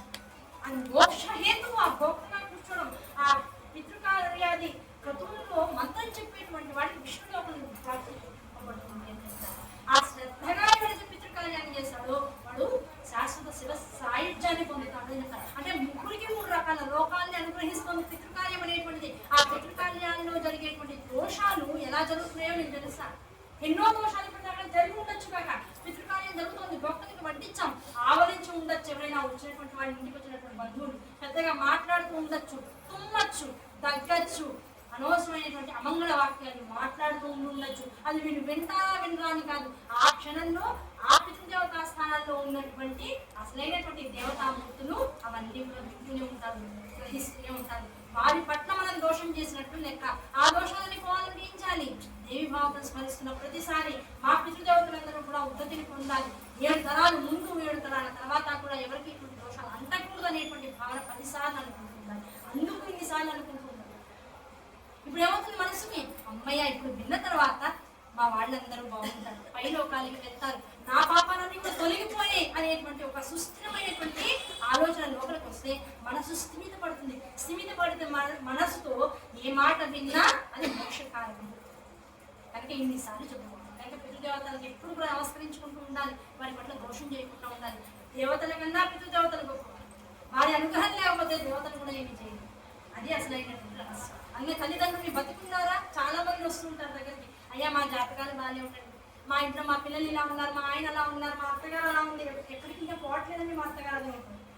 85 ఏళ్ళు వచ్చేసా, 90 ఏళ్ళు వచ్చి ఇలాగే అడుగుతూ ఉంటారు ప్రశ్నలు. ఇలాగే అయ్యా అత్తగారు బతికుంది, అమ్మ బతికుంది, నాన్న బతికున్నాడు, లేకపోతే పిల్లలు ఎలాగో ఉన్నారు, ఇంట్లో పెద్దవాళ్ళు ఉన్నారు, నువ్వు ఏ గుడికి వెళ్ళక్కర్లేదు, ఏ సాధన చేయక్కర్లేదు, ఏ సౌందర్య శ్లోకాన్ని కూడా 1000 సార్లు పాఠం చేయక్కర్లేదు, ఏ మంత్రాన్ని గురువు నుంచి తీసుకోక్కర్లేదు, ఎక్కడా తడిబట్టలతో అంగప్రదక్షిణాలు చేయక్కర్లేదు. చేసేదేమిటి, రోజు పొద్దునే నీకు ఏదైతే విసుగు తెప్పిస్తుందో ఆ మాతృస్థానాన్ని పితృస్థానాన్ని రోజు నా కాళ్ళకి నమస్కారం చేసి చుట్టూతో 3 సార్లు ప్రదక్షిణ చేయి, చాలు నీ దోషాలన్నీ.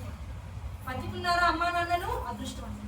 లేరా శ్రాద్ధం చేయాలి, అది సంవత్సరానికి ఒకసారి తప్పరా, అప్పటిదాకా వేచి ఉండాల్సిందే. ఈ లోపల వాళ్ళ తరపున నువ్వేం చేస్తావు, వాళ్ళ పేరు చెప్పి దేవీ భావత శ్రవణం చేయించవయ్యా, ప్రవచనం పెట్టించవయ్యా, బాగుపడతారు. అది దేవి భావతం అంటే. కనుకనే ఇన్నిసార్లు అతి అనిపించినా సరే, ఇన్నిసార్లు ప్రతిసారి కూడా అనుకున్న ప్రతిసారి లోపల ఇంకాస్త చైతన్యం ఉత్పన్నం అవుతుండాలి, ఇంకాస్త దృఢమవుతూ ఉండాలి సంకల్పం. ఆ సంకల్పాల కోసం మాత్రమే ఇన్నిసార్లు విషయాలన్నీ కూడా చెప్పుకుంటూ ఉండాలి. ఆ చెప్పుకోవడంలో విశేషంగా ఇప్పుడు మళ్ళీ చెప్తున్నారు, మా గురువుదేవులైనటువంటి వాళ్ళు లోక కళ్యాణం కోసం అయ్యా ఇవన్నీ ఇచ్చారు. చూసావా, ఒక పురాణ శ్రవణాన్ని చేయడం ద్వారా ఇన్ని రకాలుగా, ఇన్ని భాగాలుగా, ఇన్ని దారుల్లో ప్రతి మనిషి కూడా ఉద్ధరింపబడుతూ ఉంటారు. వాడు తెలిసి చేసినటువంటి పాపాల నుంచి విముక్తులవుతాడు, పితృదోషాల నుంచి విముక్తులవుతాడు. వాడు నోటి వల్ల కానీ, చేతుల వల్ల కానీ, కాళ్ళ వల్ల కానీ జుట్టు రాలిపోతూ ఉంటుంది ఆడవాళ్ళకి మగవాళ్ళకి.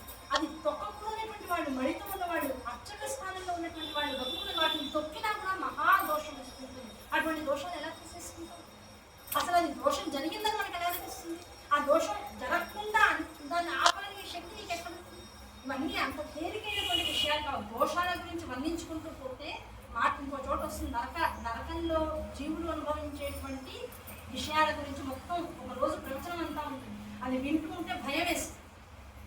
అయ్యా భయం వేసే విషయాలు మరి ఎందుకు పురాణాంతర్గతంగా చెప్పారు అంటే, భయపడితే సర్దుకుంటాం.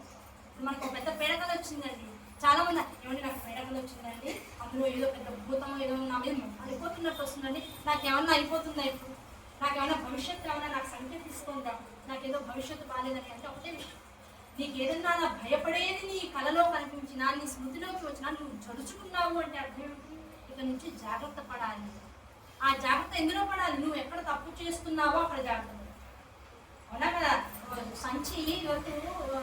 సంచుల్లో బియ్యాలు పప్పులు పోసుకుని వచ్చేవాళ్ళం, మూటలు కట్టించాను తెలియదు, రకరకాల సంచులు పెట్టి వాటిలో కొంచెం ఎక్కడైనా గబుక్కున బియ్యం పోయించుకునేటువంటి సంచికి చిల్లు పడింది అనుకోండి, ఏమవుతుంది, కాలిపోతుంది. ఇంటి కోసం ఎవరో చెప్తారు, అయ్యా బియ్యం కాలిపోతున్నాయి అని అంటే వెంటనే ఏం చేస్తాం, దానికి భుజానికి ఎత్తుకుని ఆ కాలిపోతున్న చేత చోట ఇలా మెలిపెట్టి పట్టుకునేవాడు. అంటే నేను అలాంటి రోజులు చూశాను, నేనే చూశానంటే ఇక్కడ ఉన్నవాళ్ళు ఇంకా కదా. నేను మా అమ్మతోనూ మా మేనమ్మ వాళ్ళతోనూ ఇలా వెళ్తున్నప్పుడు అలాంటి రోజులు నేను చూశాను. గట్టిగా పట్టుకోవడం, నేను సైకిల్ మీద వెనకాలని కూర్చోబెట్టింది, నాకు ఆ సీట్కి మధ్యలో బియ్యం మూట పెట్టి అందులోంచి దాడిపోతుండే కూడా వేలు అడ్డు పెట్టమంటే ఆ చిల్లులోకి జాగ్రత్త వేలు అడ్డు పెట్టి అట్టు పెట్టేవాళ్ళు. చిన్నపిల్లలంగా ఇంకా పట్టుకోవడం అంత శక్తి మనకు ఉండదు, కానీ అలా ఆపేవాళ్ళు. మరి మనం చేసినటువంటి ఈ తప్పులు అనబడేటువంటి తడిక ఈ దేహాత్మ సౌందర్యాన్నంతటినీ కూడా కిందకి బ్రేక్ చేస్తుంది. దాన్ని మళ్ళీ అందిపుచ్చుకోవాలంటే ముందు తప్పులు జరగకుండా ఏదైనా అడ్డు పెట్టాలి. ఆ అడ్డు ఎలా పెడతాం, అడ్డు పెట్టడం మనకు చేతుందా, వర్షం పడుతుంది, ఏదో కొంగు లేకపోతే కండువానో లేకపోతే ఒక వర్షానికి ఆపగలిగినటువంటి గొడుగో ఉంటే వెంటనే అడ్డు పెట్టుకుంటాం, లేకపోతే ఏదైనా ఆచ్ఛాదన దొరికితే ఆచ్ఛాదన కిందకి వెళ్ళిపోతుంది.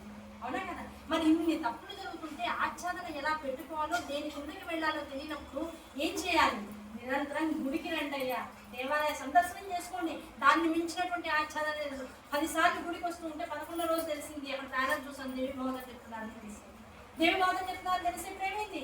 ఓన్లీ రోజు పొద్దున పూట వస్తున్నాను, పొద్దున సాయంకాలం కూడా వద్దాం అనిపించింది. 9 రోజుల పాటు వస్తే సరిపోతుంది అనిపించింది. ఈ 9 రోజుల పాటు ఆచ్ఛాదన కోసం అయ్యో ఇన్ని తప్పులు జరుగుతున్నాయి, వాటి నుంచి నేను ఎలా రక్షింపబడతాను అనేటువంటి ఒక ఆలోచనతో వచ్చి దేవి భవతం వింటే ఇప్పుడు ఏమవుతుంది, మరి తప్పులు జరగకుండా మూటకి అడ్డుపడుతుంది.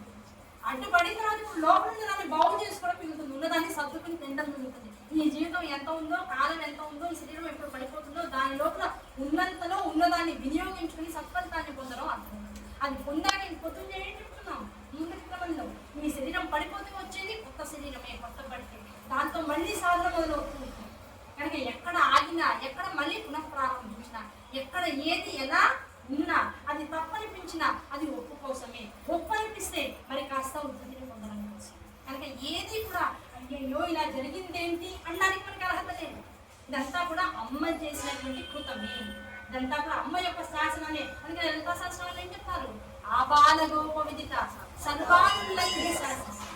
ఈ లలితా శాస్త్రాల్లో అమ్మ అనేటువంటి మంగళమైనటువంటి తల్లి అనబడేటువంటి నామం దగ్గర నుంచి మొదలైంది చిట్ట చివరికి లలితాంబిక అనేటువంటి నామం దాకా ఈ నామాలన్నింటిలోనూ ఉన్నటువంటి తత్వరహస్యాన్ని తెలుసుకుని ఇవి కేవలం నా రూపమో, నా నామమో, నా తత్వమో, నా గుణమో అని తెలుసుకున్నంత మాత్రం చేత కాకుండా ఇది వాళ్ళకి వాళ్ళు ఆపాదించుకొని నాలా మారాలనేటువంటి కోరిక ఎవరి మనస్సుల్లో అయితే అంకురింపబడుతూ ఉంటుందో అటువంటి వాళ్ళందరూ కూడా నా శాసనాన్ని పట్టుకున్నట్టు లెక్క. ఆ శాసనాన్ని పట్టుకోకుండా కేవలం చదివి వదిలేస్తూ నేను ఎలా ఉంటానో నేను అలాగే ఉంటాను, నేను ఎవరిని కేర్ చేయను, నా విధానం నాందని నేను మోనార్కులు అనుకుంటే ఎవరైతే బతుకుతాడో వాళ్ళందరూ శాసనాన్ని ఉల్లంఘించిన వాళ్ళు అవుతారు. శాసనాన్ని ఉల్లంఘిస్తే జరిగేటువంటిది ఒకటి శిక్ష. ఆ శిక్ష ఏమవుతుంది? ఒక బరువుగానో, బాధ్యతగానో, కష్టంగానో, ఇబ్బందిగానో జీవితంలోకి వస్తుంది. అయ్యో అమ్మాయి నాకు ఎందుకు ఇంత కష్టాన్ని ఇచ్చావు, నేను ఏమైనా తప్పు చేశానా, నేనేదో తప్పు చేస్తున్నాను కనుకనే ఈ కష్టం నా దాకా వచ్చింది, దీన్ని అనుభవించేస్తే మరి కష్టం రాకుండా నా తల్లి ఆదుకుంటుందని నమ్మకం రావాలన్నా నేను ఇవ్వదాన్ని. కష్టం వచ్చినందుకు బాధ కాదు, తల్లి ఏం చేస్తుంది? మళ్ళీ మళ్ళీ మళ్ళీ మళ్ళీ చెప్పుకున్న మాటలే మళ్ళీ మళ్ళీ చెప్పుకోవాలి. నమ్మకం. ఈ ఒక్క మొదటి రోజు మొదటి ప్రసంగం జరుగుతుంది అంటే మిగతా 17 ప్రవచనాలలో మళ్ళీ మనసు అటు ఇటు వెళ్ళడానికి అవకాశం ఉంటుంది. దానికోసం ఇన్నిసార్లు నాట్లు వేయడం.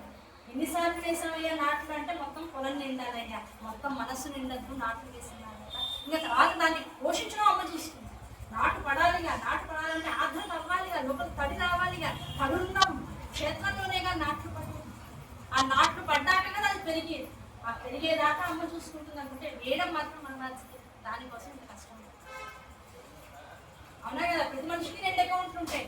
అంటే ఎప్పుడు ప్రతి ప్రపంచంలో చెప్తాను మళ్ళీ మళ్ళీ నాకే మళ్ళీ మళ్ళీ నా అనిపిస్తుంది. అయినా సరే మళ్ళీ చెప్పుకోవాలి. మళ్ళీ మనిషికి 2 అకౌంట్లు ఉంటాయి. అందులో ఒకటి సుఖము, ఒకటి కష్టం. దుఃఖం మనం అనుభవించేది, కష్టం వచ్చేది కదా. కష్టం అమ్మవారి ఇష్టం. ఆ కష్టాన్ని నువ్వు ఏడుస్తావా, దాన్ని పరమేశ్వర అనుగ్రహంగా స్వీకరించి దాన్ని కూడా ఒక అద్భుతమైనటువంటి స్థితిగా అనుభవిస్తావా, నీ ఇష్టం. అది యోగంతో సంబంధమైనటువంటి. కనుక ప్రతి మనిషికి 2 అకౌంట్లు ఉంటాయి. ఒకటి సుఖము, ఒకటి కష్టం. ఆ సుఖము కష్టము అనేటువంటి దాంట్లో ఇప్పుడు నేను కష్టాన్ని అనుభవిస్తున్నా, ఓకేనా? ఆ కష్టంలో ఉన్నటువంటి అకౌంట్ రోజు గూగుల్ పే చేసేస్తున్నా. రోజు అనుభవిస్తున్నా. పొద్దున కష్టమే, మధ్యాహ్నం కష్టమే, రాత్రి కష్టమే. ఏమంటే 24 గంటలు నేను ఎన్ని కష్టాలు పడాలి? 20 ఏళ్ల బట్టి అనుభవిస్తున్నానండి. నాకున్న కష్టాలు ప్రపంచంలో ఎవరికి ఉంటాయి. You must be very happy. కారణం ఏంటి? నీ అకౌంట్లో ఎంత పేరుకుపోయిందో, కష్టం అనేటువంటి ప్రారంభంతో కూడుకున్నటువంటి ధనం అదంతా ఖర్చు అయిపోతుంది. నువ్వు రోజు కష్టపడుతున్నావు అంటే అది ఖర్చు అవుతుందని అర్థం. కష్టమంతా ఖర్చు అయిపోయాక మిగిలేదేంటి? సుఖం. 2 అకౌంట్లు ప్రతి మనిషికి ఉంటాయి కదా. అందుకే మనుషులు కావచ్చు. ఏదో ఒక అకౌంట్ ఉంటే ఏదో ఒక వేరే జీవరాశిగా పడతాం. అవునా కదా? మనిషిగా పుట్టామంటేనే 2 అకౌంట్లు ఉంటాయి. ఒకటి కష్టం, ఒకటి సుఖం. కష్టపడుతున్నాం అందరూ చెప్తారు, అబ్బా నేను కష్టపడుతున్నానండి చాలా అంట. నేను సుఖపడుతున్నానండి అని ఎవరన్నా చెప్తారా? ఎందుకు చెప్పుకోకూడదు? సుఖపడుతున్నప్పుడు చెప్పుకోవడం కన్నా ముందు భయపడాలని చెప్పుకోండి. మా అమ్మగారు చెప్పాను, సుఖం వస్తుందా భయపడి అకౌంట్ ఖాళీ అయ్యేది. ఆ అకౌంట్ ఖాళీ అయితే వచ్చేది ఏమిటి? కష్టం. కష్టం వచ్చిందా ఆనందంగా ఉండవే, చేతులు తలుచుకుంటూ నిత్యం హరినామస్మరణ చేసుకుంటుండు. కష్టం అయిపోతుంది, వచ్చేది సుఖమే, మిగిలిపోయేది సుఖమే. సుఖం వచ్చినప్పుడు మనిషి జాగ్రత్తగా ఉండాట, భయపడుతూ ఉండాట. కష్టం వచ్చినప్పుడు ఆనందంగా ఉండాట. ఇప్పుడు రివర్స్లో ఉంది మన పని. అంటే మనకి కష్టం అర్థం కాకుండా కష్టం వస్తే గుండెలు బాగా తీసుకుంటున్నాం, సుఖం వస్తే ఆహారాంతటి వాళ్ళు అనుకుంటున్నాం. కానీ రివర్స్లో ఉండాలి మేడం. అవునా కదా? ఈ విషయం అర్థమైతే ఇప్పుడు కష్టానికి ఏడ్చేవాడు ఎవరైనా ఉంటాడో ప్రపంచంలో? నా కష్టం అని చెప్పుకోవడానికి అసలు ఎవరైనా ముందుకు వస్తారా? అమ్మవారిని చూసుకొస్తారు, అమ్మ నాకు కష్టం ఇచ్చావు, ఎంత అదృష్టం తల్లి, ఎంత కారుణ్యమూర్తివి తల్లి నువ్వు. అవునా కదా? ఇప్పుడు అమ్మవారిని ఏం కోరుకోవాలి? అమ్మ నాకు కష్టం వేయమ్మా అని కోరుకోవాలి, నా అకౌంట్ ఖాళీ చేసేయమ్మా అని కోరుకోవాలి. ఇంకా కష్టాలు ఇంకో సంవత్సరం అనుభవిస్తే కష్టాలు పోతాయా? నేను ఉన్నంత కాలంలో కష్టాలు పోతాయా? ఓకే, ఈ జన్మంతా కష్టాలు అనుభవించడానికి పుట్టానా? పుట్టేయండి, అయిపోతే ఇప్పుడు ఏమవుతుంది? ఇంకో బట్టి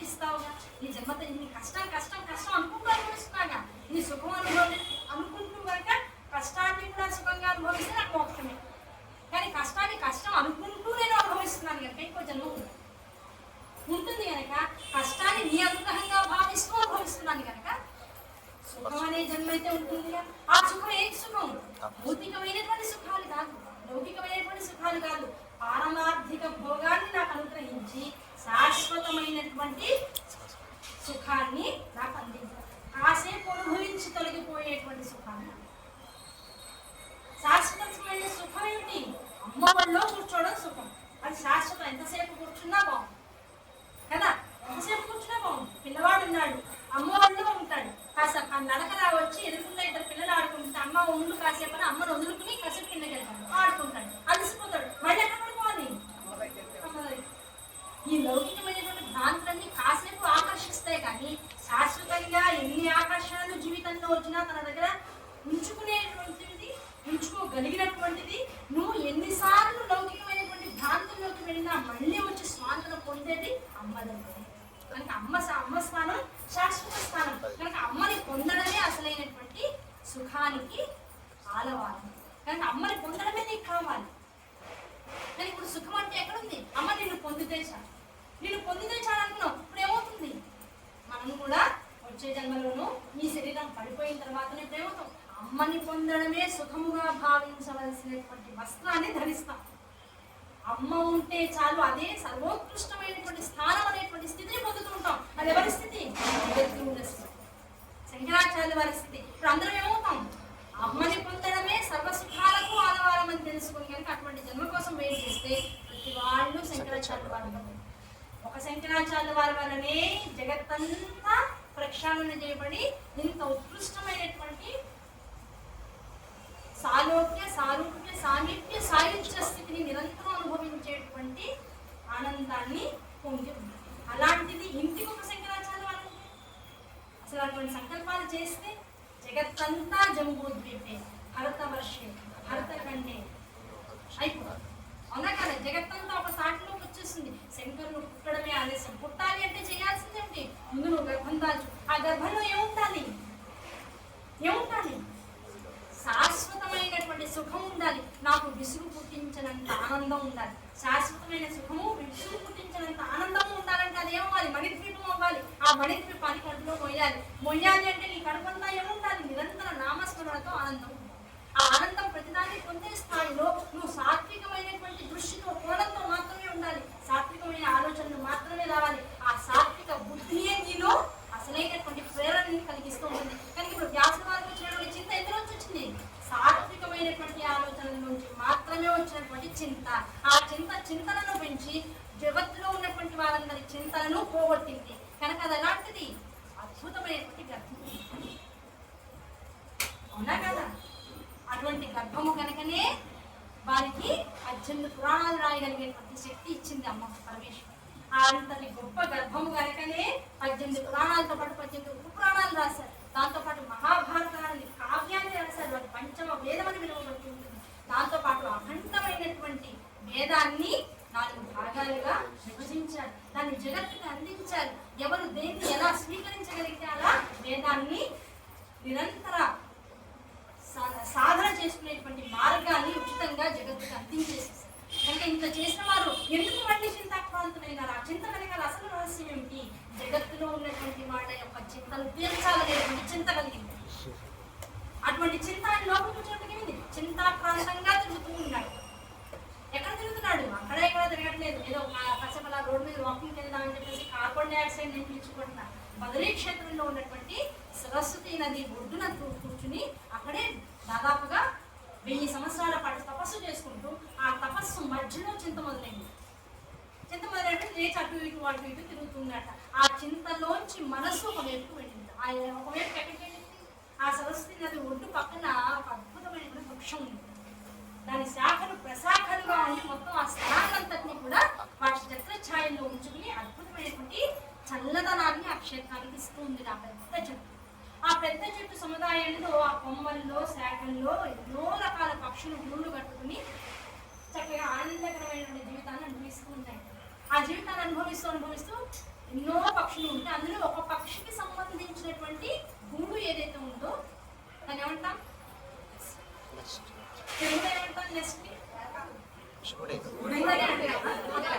గూడే అంటాం. ఆ గూడుని అక్కడ పెట్టి ఆ గూడుని పెట్టుకుంటే అటు ఇటు తిరుగుతున్నాడు. దృష్టి ఒకసారి వెళ్ళింది. ఆ గూడులో 4 గుడ్లు ఉన్నాయి.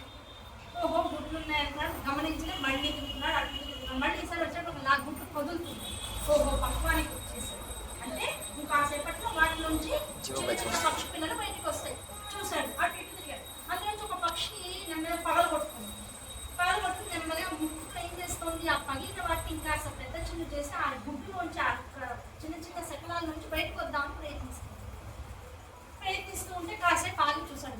చిన్నగా చూస్తుంది. అక్కడ లోపల ఉంది, దానిపైన ఏదో ఉందని దానికి తెలిసింది, దాన్ని ఛేదించుకుని బయటకు రావాలని ప్రయత్నిస్తుంది. నాలో ఉన్న ఆలోచన కూడా అంతే. నాలో ఉంది, దేన్నో ఛేదించుకుని బయటకు రావాలి. ఆ దేన్ని ఛేదించాలనేటువంటిది ఉన్న ఆలోచనకి తెలియదు కదా, కానీ అక్కడ పక్షికి తెలుస్తుంది. ఇది ఎంత తెలివైంది. నేను ఇన్ని పురాణాలు రాసినా కూడా నాకు ఆ ఛేదన ఏమిటో ఎక్కడ చేయాలో అర్థం కావట్లేదే అని కాసేపు తదేకనిస్తూ ఆ పక్షిని ఆ గుడ్డులోంచి బయటికి రావడానికి ప్రయత్నం చేసినటువంటి పక్షిని మేము చూస్తున్నాను. అది కొట్టుకుంది నెమ్మదిగా ఒక రెక్కను బయటికి తీసింది, ఇంకో రెక్కను బయటికి తీసింది. ఆ రెక్క చేసేటువంటి విన్యాసాలతో నెమ్మదిగా పలుకు ఆ పులుసులన్నీ విడిపోతున్నాయి. ఆ గుడ్డంతా ఛేదింపబడింది. చిన్న గుడ్డు కళ్ళు కూడా తెలియకుండానే ఎక్కువ మరి బయట అది వచ్చి రావడంతోనే ఎక్కడో ఉన్నాయి తల్లి పక్షి తండ్రి పక్షి. వెంటనే ఎగురుకుంటూ వాటి గూడు దగ్గరకు వచ్చేసాయి. వీటికైనా బుద్ధి లేదు, పాపం మాట లేదు, వీటికి పెద్దగా మనకు ఉన్నటువంటి తెలివితేటలు లేదనుకున్నాం. కానీ ఒక పక్షి ఉండి తన బిడ్డ ఏ గూడులో ఉందో తెలుసుకుని ఆ బిడ్డ సెకండ్ నుంచి బయటకు వచ్చేటప్పటికల్లా వచ్చి అక్కడే వాళ్ళు తన బిడ్డని గ్రహించాలని తెలివి ఎక్కడి నుంచి వచ్చింది?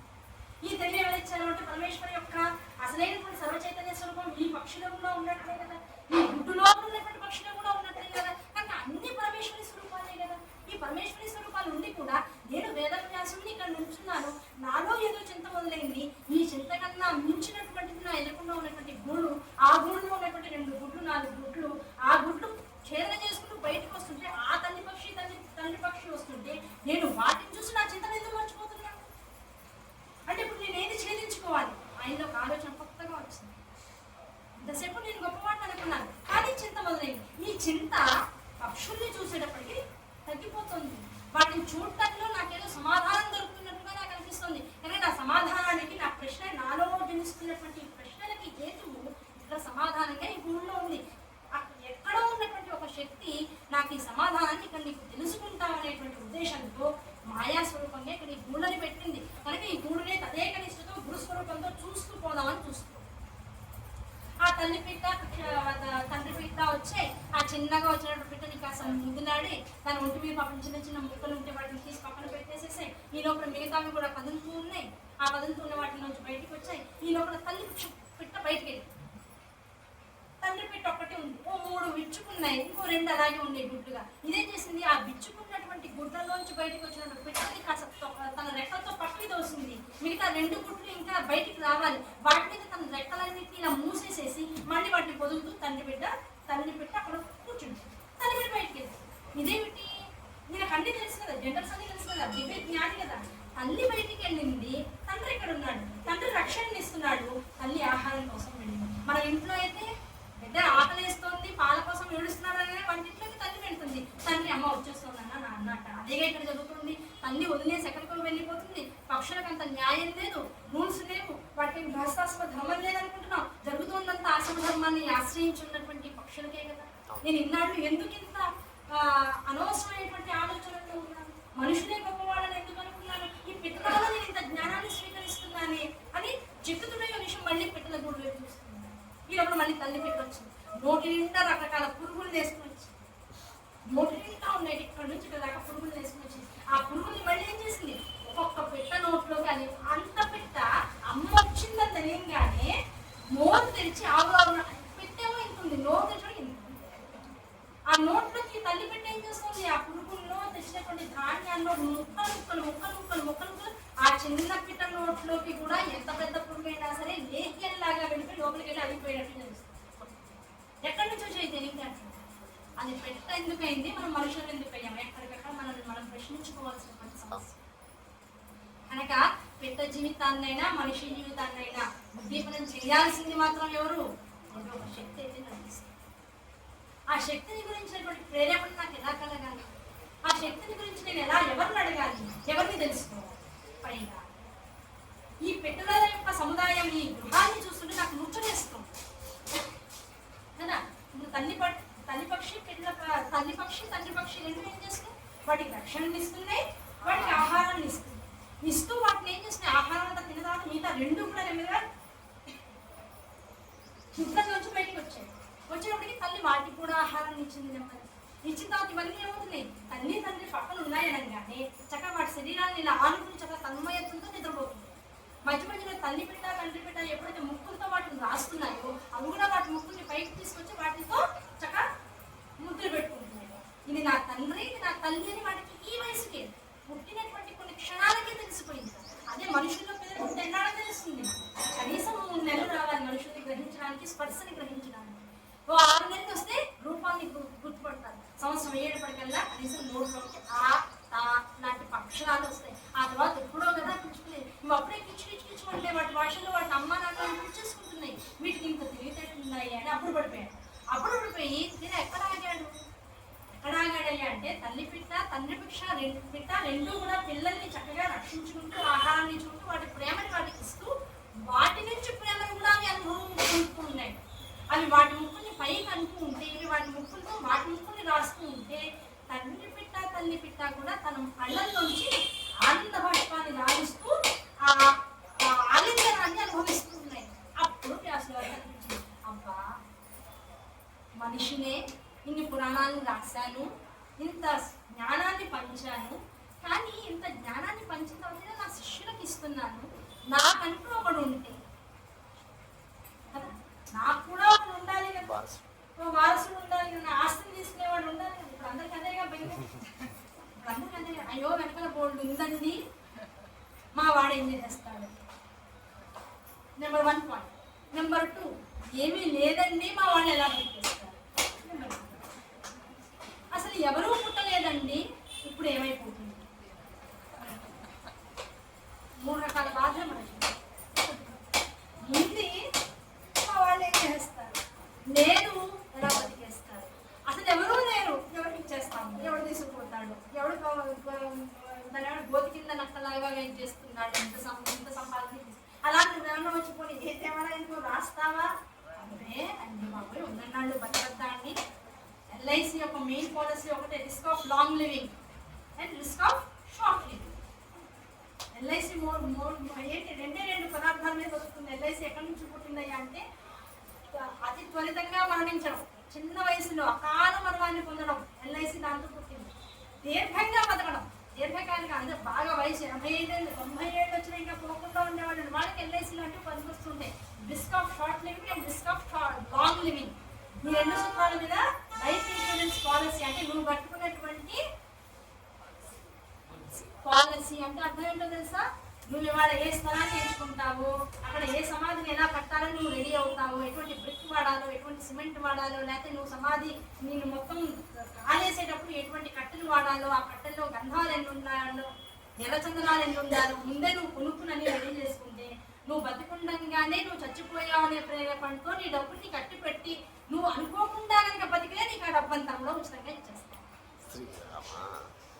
వితౌట్ ట్యాక్సేషన్, ట్యాక్స్ పరిమితులు అనేటువంటి వాటికి లోబడకుండా నువ్వు దాచుకున్న దానిలో రెట్టింపు చేసిస్తాం. మనం ఏం చేస్తామంటే మన మరణం మీద ఆధారపడి డబ్బుని దాచుకుంటాం.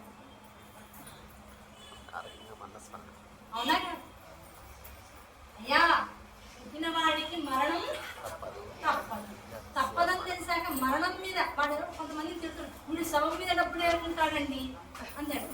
మనందరం ఎల్ఐసి పాలసీలు ఉన్న వాళ్ళందరం ఉద్దేశం ఏంటి, ఎవడో ఏమొక్కల్లా మన శవం మీద నుంచి మనమే రాదు, ఇంకా మనం అక్కడ పడలేదంటే ఒకటి మాత్రం అలా పరిచి పెట్టాం. ఇదివరకు సిద్ధులైనటువంటి వాళ్ళు, యోగులైనటువంటి వాళ్ళు, జ్ఞానులైనటువంటి వాడు మరణం ఆసనం అయిందంటే ముందే గర్భశాఖ కింద పరుచుకుని తులసి తీర్థం పక్కన పెట్టుకుని సమయాన్ని చూసుకుని గోచిగుంట కట్టుకుని ఆ పూట ఉపవాసం ఉండి ఏమీ తీసుకోకుండా, అంటే ఏమైనా తింటే మరణిస్తే వెంటనే అదొక దోషం అని భావించేవారు. ఉపవాసంతో ఉండి ఇంట్లో అయిన వాడిని, కొడుకుని, పెద్ద కొడుకుని, మేనల్లుణ్ణి, భార్యని, దౌహిత్రుణ్ణి, అంటే ఆడపిల్ల కనుక ఉంటే ఆవిడ పుట్టినటువంటి మొదటి సంతానం మగపిల్లవాడైతే ఆ దౌహిత్రుణ్ణి పిలుచుకుని దగ్గర ఉంచుకుని ప్రాణాలు ఉండేవారు. ఇప్పుడు వాళ్ళ ఎవరు దగ్గర ఉండినా ఉండకపోయినా ఎల్ఐసి వాడు మాత్రం దగ్గర ఉంటే మనతో పాలసీ చేయించి మన శవం మీద ఉన్నటువంటి వాటిని మనతోనే ఏరుకుని చోటు ఒకవేళ బతుకుంటే ముందే వాడు నువ్వు చచ్చిపోతుంది. మనకి తెలిసి భగవద్గీత ముందే చెప్పేసింది, అయ్యా పుట్టిన వాడికి మరణం తప్పనిసరిగా వస్తుందని భగవద్గీత చెప్పింది. దాన్ని నమ్ము. ఎల్ఐసి వాడు చెప్తారు, సార్ ఇంత ప్రీమియం కట్టండి సార్, ఇంత బాగా మిగులుతుంది సార్, ఒకవేళ మీరు బతికితే అంటాడు. వాడు ఆనందంగా ఉంటుంది. స్టోరీకి ఎంత ఆనందం, అమ్మో నిజంగా ఆ టైంకి కనుక నేను బతుకుంటే ఈ లక్షలు వస్తాయి. మాయ బతికి పోయే లోపల నువ్వు సంపాదించిన దాన్నంతా కూడా ఒక రూపాయి రుణం లేకుండా నీ తర్వాత రుణగ్రస్తులు నీ పిల్లలు కాకుండా మొత్తం దాన ధర్మాలు చేయాలనే బ్రహ్మచర్యాశ్రమం, గృహస్థాశ్రమం, వానప్రస్థాశ్రమం, సన్యాసాశ్రమం. బ్రహ్మ పని లేదు. గురువు ఏది చెప్తే అది విను, నేర్చుకో.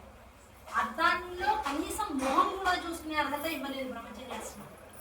మొట్టమొదటిసారి అద్దంలో చూసుకుంటాడు. వివాహ క్రతువులో ఆడపిల్ల ఇంటి ఆడపడి చోటి కళ్ళ కాటికి పెడుతూ ఉంటే మొదటిసారి అద్దంలో చూసుకుంటాడు. జీలకర్ర బెల్లం పెట్టేటప్పుడు భార్య అవబోతున్నటువంటి పిల్లని మొదటిసారి చూస్తాడు. ఇప్పుడు 4 ఏళ్ల పిల్లవాడికి కూడా ఏదో రకరకాల కటింగ్స్ కావాలి, క్రాఫ్ట్లు కొత్త రకంగా కావాలి. వాడు అన్నింటిలో వాడు దానికుంటే ఉంటాడు.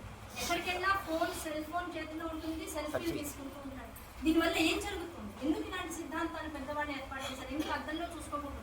నీ రూపం నీకు కనపడితే కంపారిజన్ మొదలవుతుంది. నువ్వు ఎలా ఉన్నావో నీకు తెలియకపోతే ఏ మనిషి ఎలా ఉన్నా అందరి పట్ల ఒకే భావం. మన గురించి మనకు అతిగా తెలుస్తూ ఉన్న కొద్దీ ఎదుటివాడి గురించినటువంటి జడ్జిమెంట్స్ ఎక్కువైపోతుంది. జడ్జిమెంట్స్ వల్ల మనుషుల పట్ల వైవిధ్య భావనలు పెరిగిపోతూ ఉంటాయి. దానికోసం అర్థంలో చూసుకోక బ్రహ్మచర్యాశ్రమంలో అంతటినీ పరబ్రహ్మ స్వరూపంగా చూడడం నేర్పించేసింది మన ధర్మశాస్త్రం, మన వైదిక విజ్ఞానం. అందుకే బ్రహ్మచర్యాశ్రమంలో నీకు ఏదక్కర్లా, గురువు చెప్పింది విను, కష్టపడతాడా కష్టపడు. ఇవాళ రోజులో టీచర్ ఒక దెబ్బ వేసింది, మా పిల్లవాడిని ఇలా వీపు మీద అందిట ఇంకా ఎర్రబడ్డ వీడు 2 సార్లు అనుకు మా టీచర్ కొట్టిందంట. అంటే వెంటనే మొత్తం కన్నవాళ్ళు ఆ కన్నవాళ్ళని కూడా స్కూల్కి వచ్చేసి టీచర్ల మీద భయం ఎత్తేస్తున్నారు. ఇదివరకు రోజుల్లో లెక్క సరిగ్గా చేయకపోతే మా చేతులు ఎన్నిసార్లు నన్ను ఇలా పెట్టి వేళ్ళ మీద కొట్టిందో నాకే తెలుసు. అందుకే చదువుతాను విపరీతంగా కొట్టేసేవాడు. ఇంటికని చెప్పడానికి భయం, ఇంకో 4 దెబ్బలు పడతాయి. విషయం ఏంటంటే టీచర్ కొట్టింది, ఎందుకు కొట్టింది, లెక్కలు రాలేదు, ఎందుకు రాలేదని వీడు ఇంకా 4 బాధేవాడు.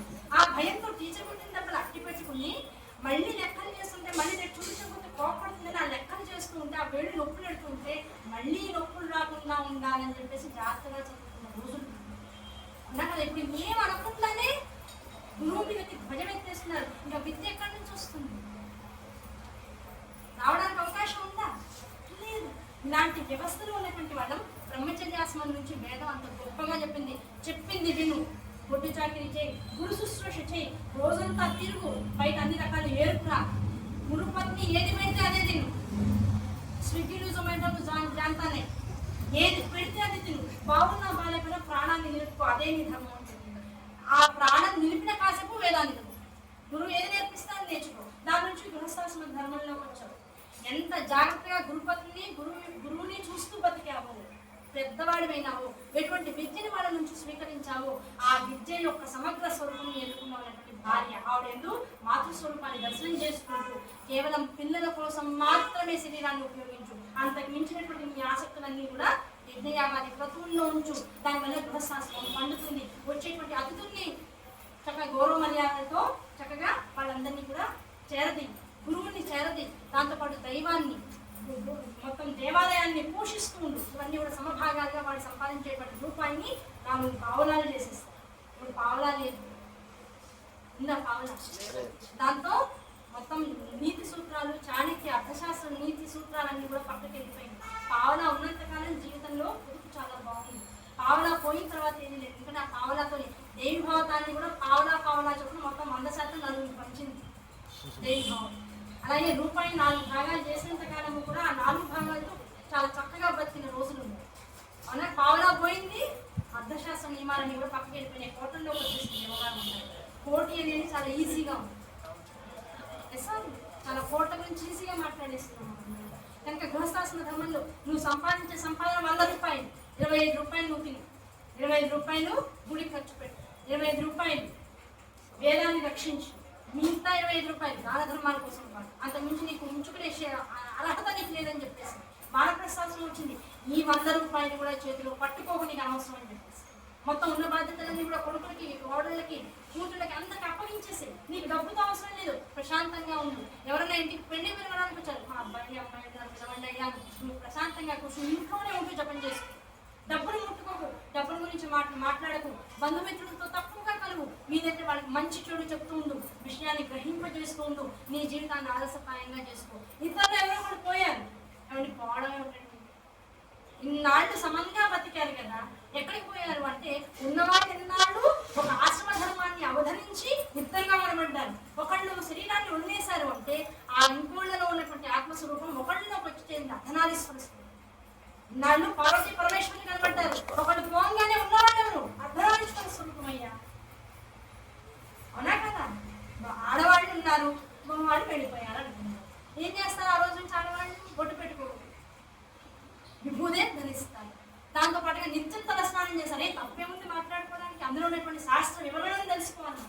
అన్నీ పోయి మామూలుగా బతికే రోజులు కూడా వచ్చాయి. దాన్ని కూడా సంఘం నియమాల్లో మనం కూడా దాన్ని స్వీకరించాల్సిందే, స్వీకరించాలి. ఎందుకంటే తప్పేమీ లేదు. ఇక మనుషులు మధ్యలో కలిశారు, ఎక్కడో అక్కడికి ఏదో ఎవరి గమనిస్తానని వాళ్ళు చేరుకోవాల్సినటువంటి సందర్భం ఎప్పుడో అప్పుడు జీవితంలో వస్తుంది. దాన్ని రాయల్గా స్వీకరించాలి. మరణం అనేటువంటి దాని వెనకాల ఉన్నటువంటి అసలు తత్వరహస్యాన్ని తెలుసుకుంటే మరణం అనేటువంటిదే లేదు. దాన్ని కేవలం నువ్వు భ్రమిస్తున్నావు. మరణం అనేది ఏదో విపరీతమైనటువంటి స్థితి అని. ఒకళ్ళు వెళ్ళిపోయారంటే స్త్రీలు మగవాడి జీవితాన్ని అనుభవిస్తారు. ఉన్నది స్త్రీ స్వరూపం. మగవాడి జీవితాన్ని తాను అనుభవిస్తుంది. స్త్రీ వెళ్ళిపోయింది, మగవాడి సుకుమారులే. గట్టిగా ఏది వస్తే ఎవరికి ఏమీ చెప్పుకోలేరు. అప్పటిదాకా భార్య ఉంటుంది, గొప్పగా చెప్పుకుంటారు. ఏది కావాలన్నా ఏమైనా నాకు ఇది కావాలి, నాకు అది కావాలంటూ ఉంటారు. మా ఆయనకి ఇలా నేను ఉంటేనే జరుగుతుందని ఆడవాళ్ళు చెప్పుకుంటారు. ఆడవాళ్ళు వెళ్ళిపోయారు, మగవాళ్ళు ఏమవుతారు? సుకుమారులు, మగమాతస్సులు. ఆడవాళ్ళ అసలు స్వరూపం ఎలా ఉంటుందో మగవాళ్ళ రూపం మాత్రం మగవాళ్ళ మీద పోతుంది. అంటే అర్థమేమిటి? ఎవరు వెళ్ళిపోయినా ఇంకోళ్ళు అర్ధనారీశ్వర తత్వంగా వెళ్ళిపోయిన వాళ్ళ తత్వాన్ని వాళ్ళలోకి తీసుకుని ఉన్నవాళ్ళు మన ఎదురుకుండా కనపడుతూ ఉంటారు. ఆ అర్ధనారీశ్వర స్వరూపం కనుకనే వాళ్ళని నిరంతరము నమస్కరిస్తూ ఉండాలి. వాళ్ళని చిన్న చూపు చూడడానికి అవకాశం లేదు. అదే సన్యాసాశ్రమము అంటే శాస్త్రం. కనుక బ్రహ్మచర్యాశ్రమము, గృహస్థాశ్రమము, వానప్రస్థాశ్రమము, సన్యాసాశ్రమం, ఈ ఆశ్రమ ధర్మాలు 4 ఎందుకోసం వచ్చాయి? నిన్ను కట్టడి చేయడానికి, నీకు శిక్షణ ఇవ్వడానికి వచ్చాయి. ఆ శిక్షణ వ్యవస్థలో ఎక్కడ ఏది తేడా వచ్చినా నువ్వు పోయే ముందు బాధపడుతూ పోతావు. 10 మందికి బాధ పెట్టి వెళ్ళు. ఆ స్థితి నీకు రాకూడదు అంటే ఏది దాచుకోకుండా ఉండవయ్యా. ఎందుకంత దాచుకోవడం? అంత విపత్తు ఏమొస్తుంది?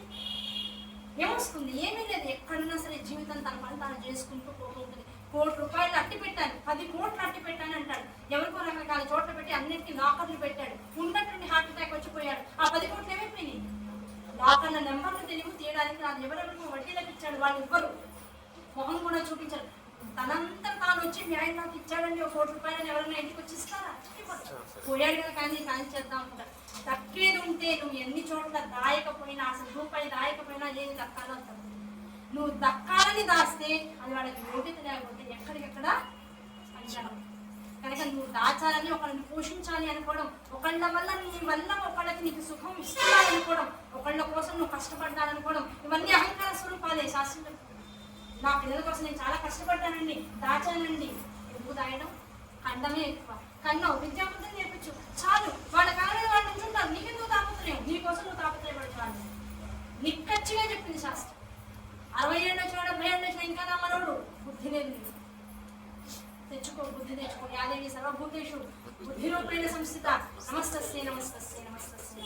ఇంకా వాళ్ళ గురించి నువ్వు ఆలోచించకుండా నువ్వు ఆలోచించాల్సిందే ఉంది. ఇలాంటి పురాణ శ్రవణాలు, ఇతిహాసాలన్నీ కూడా వింటూ ఉండు. దానివల్ల నీ పిల్లలు బాగుంటారు, పిల్లలు బాగుంటారు, ఆ పిల్లలు కూడా బాగుంటారు.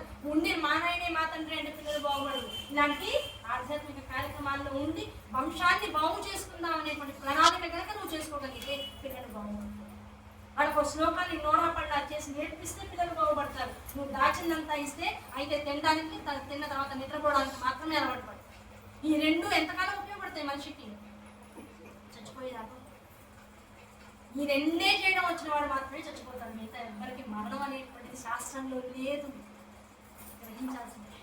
శరీరం పడిపోతుంది అంతే. దాని మరణం అని ఎక్కడ ఏ పురాణంలోనూ చెప్పలా, ఏ శాస్త్రంలోనూ చెప్పలా. అసలు వేదంకి మరణానికి సంబంధం ఏంటి? ఆ మరణం అనే మాట ఎక్కడి నుంచి వచ్చింది? తినడం, పడుకోవడం అనేటువంటి 2 విభాగాలకి బాగా అలవాటు పడిపోయి దానితో పాటు రకరకాల అటాచ్మెంట్స్ పెంచుకునే వాడు ఎవరైతే ఉన్నాడో వాడు ఉన్నట్లుండి పోతే అయ్యో చచ్చాడ్రా బాబు అంటావానండి. కోపం ఉంటే దరిద్రుడు చచ్చిపోయాడంట. దాని పట్ల కాస్త సుహృద్భావం ఉంటే చచ్చాడు అనైనా మొత్తం కుటుంబాన్ని అన్యాయం చేశామంటారు. చాలా మంచివాడండి, తొలగిపోయాడండి. నిజంగా మంచివాళ్ళు ఎవరైనా తప్పుకున్నారండి, ఇంకా కాస్త బాగా మాట్లాడితే పంపించాడండి, శివైక్యం చెందారండి అని. అక్కడ మరణం రావట్లేదే. మరి అందరి విషయాల్లో వచ్చిన మరణము మరి జ్ఞానుల దగ్గర ఎందుకు రావట్లేదు? చచ్చాడని మాట ఎందుకు రావట్లేదు? అసలు ఆ మాట లేదు కనుక జ్ఞానం ఉంది. కనుక జ్ఞానం ఉన్న చోట మరణం లేదు. మరణం ఉంది అంటే నీకు అజ్ఞానిగానే ఉండిపోతున్నావు అని అర్థం. కనుక జ్ఞానాన్ని తెచ్చుకోవయ్యా. ఆ జ్ఞానం ఉన్న చోట నీకు ఎప్పుడు కూడా సుఖమే ఉంటుంది. ఇదంతా కూడా వ్యాసుల వారి మనసులో లోపల తిరుగాడుతుంది ఆలోచిస్తున్నాడు. పక్షుల్ని చూసి నేను ఇంత లోపల నుంచి నాలో చైతన్యం బయటికి వస్తుంది.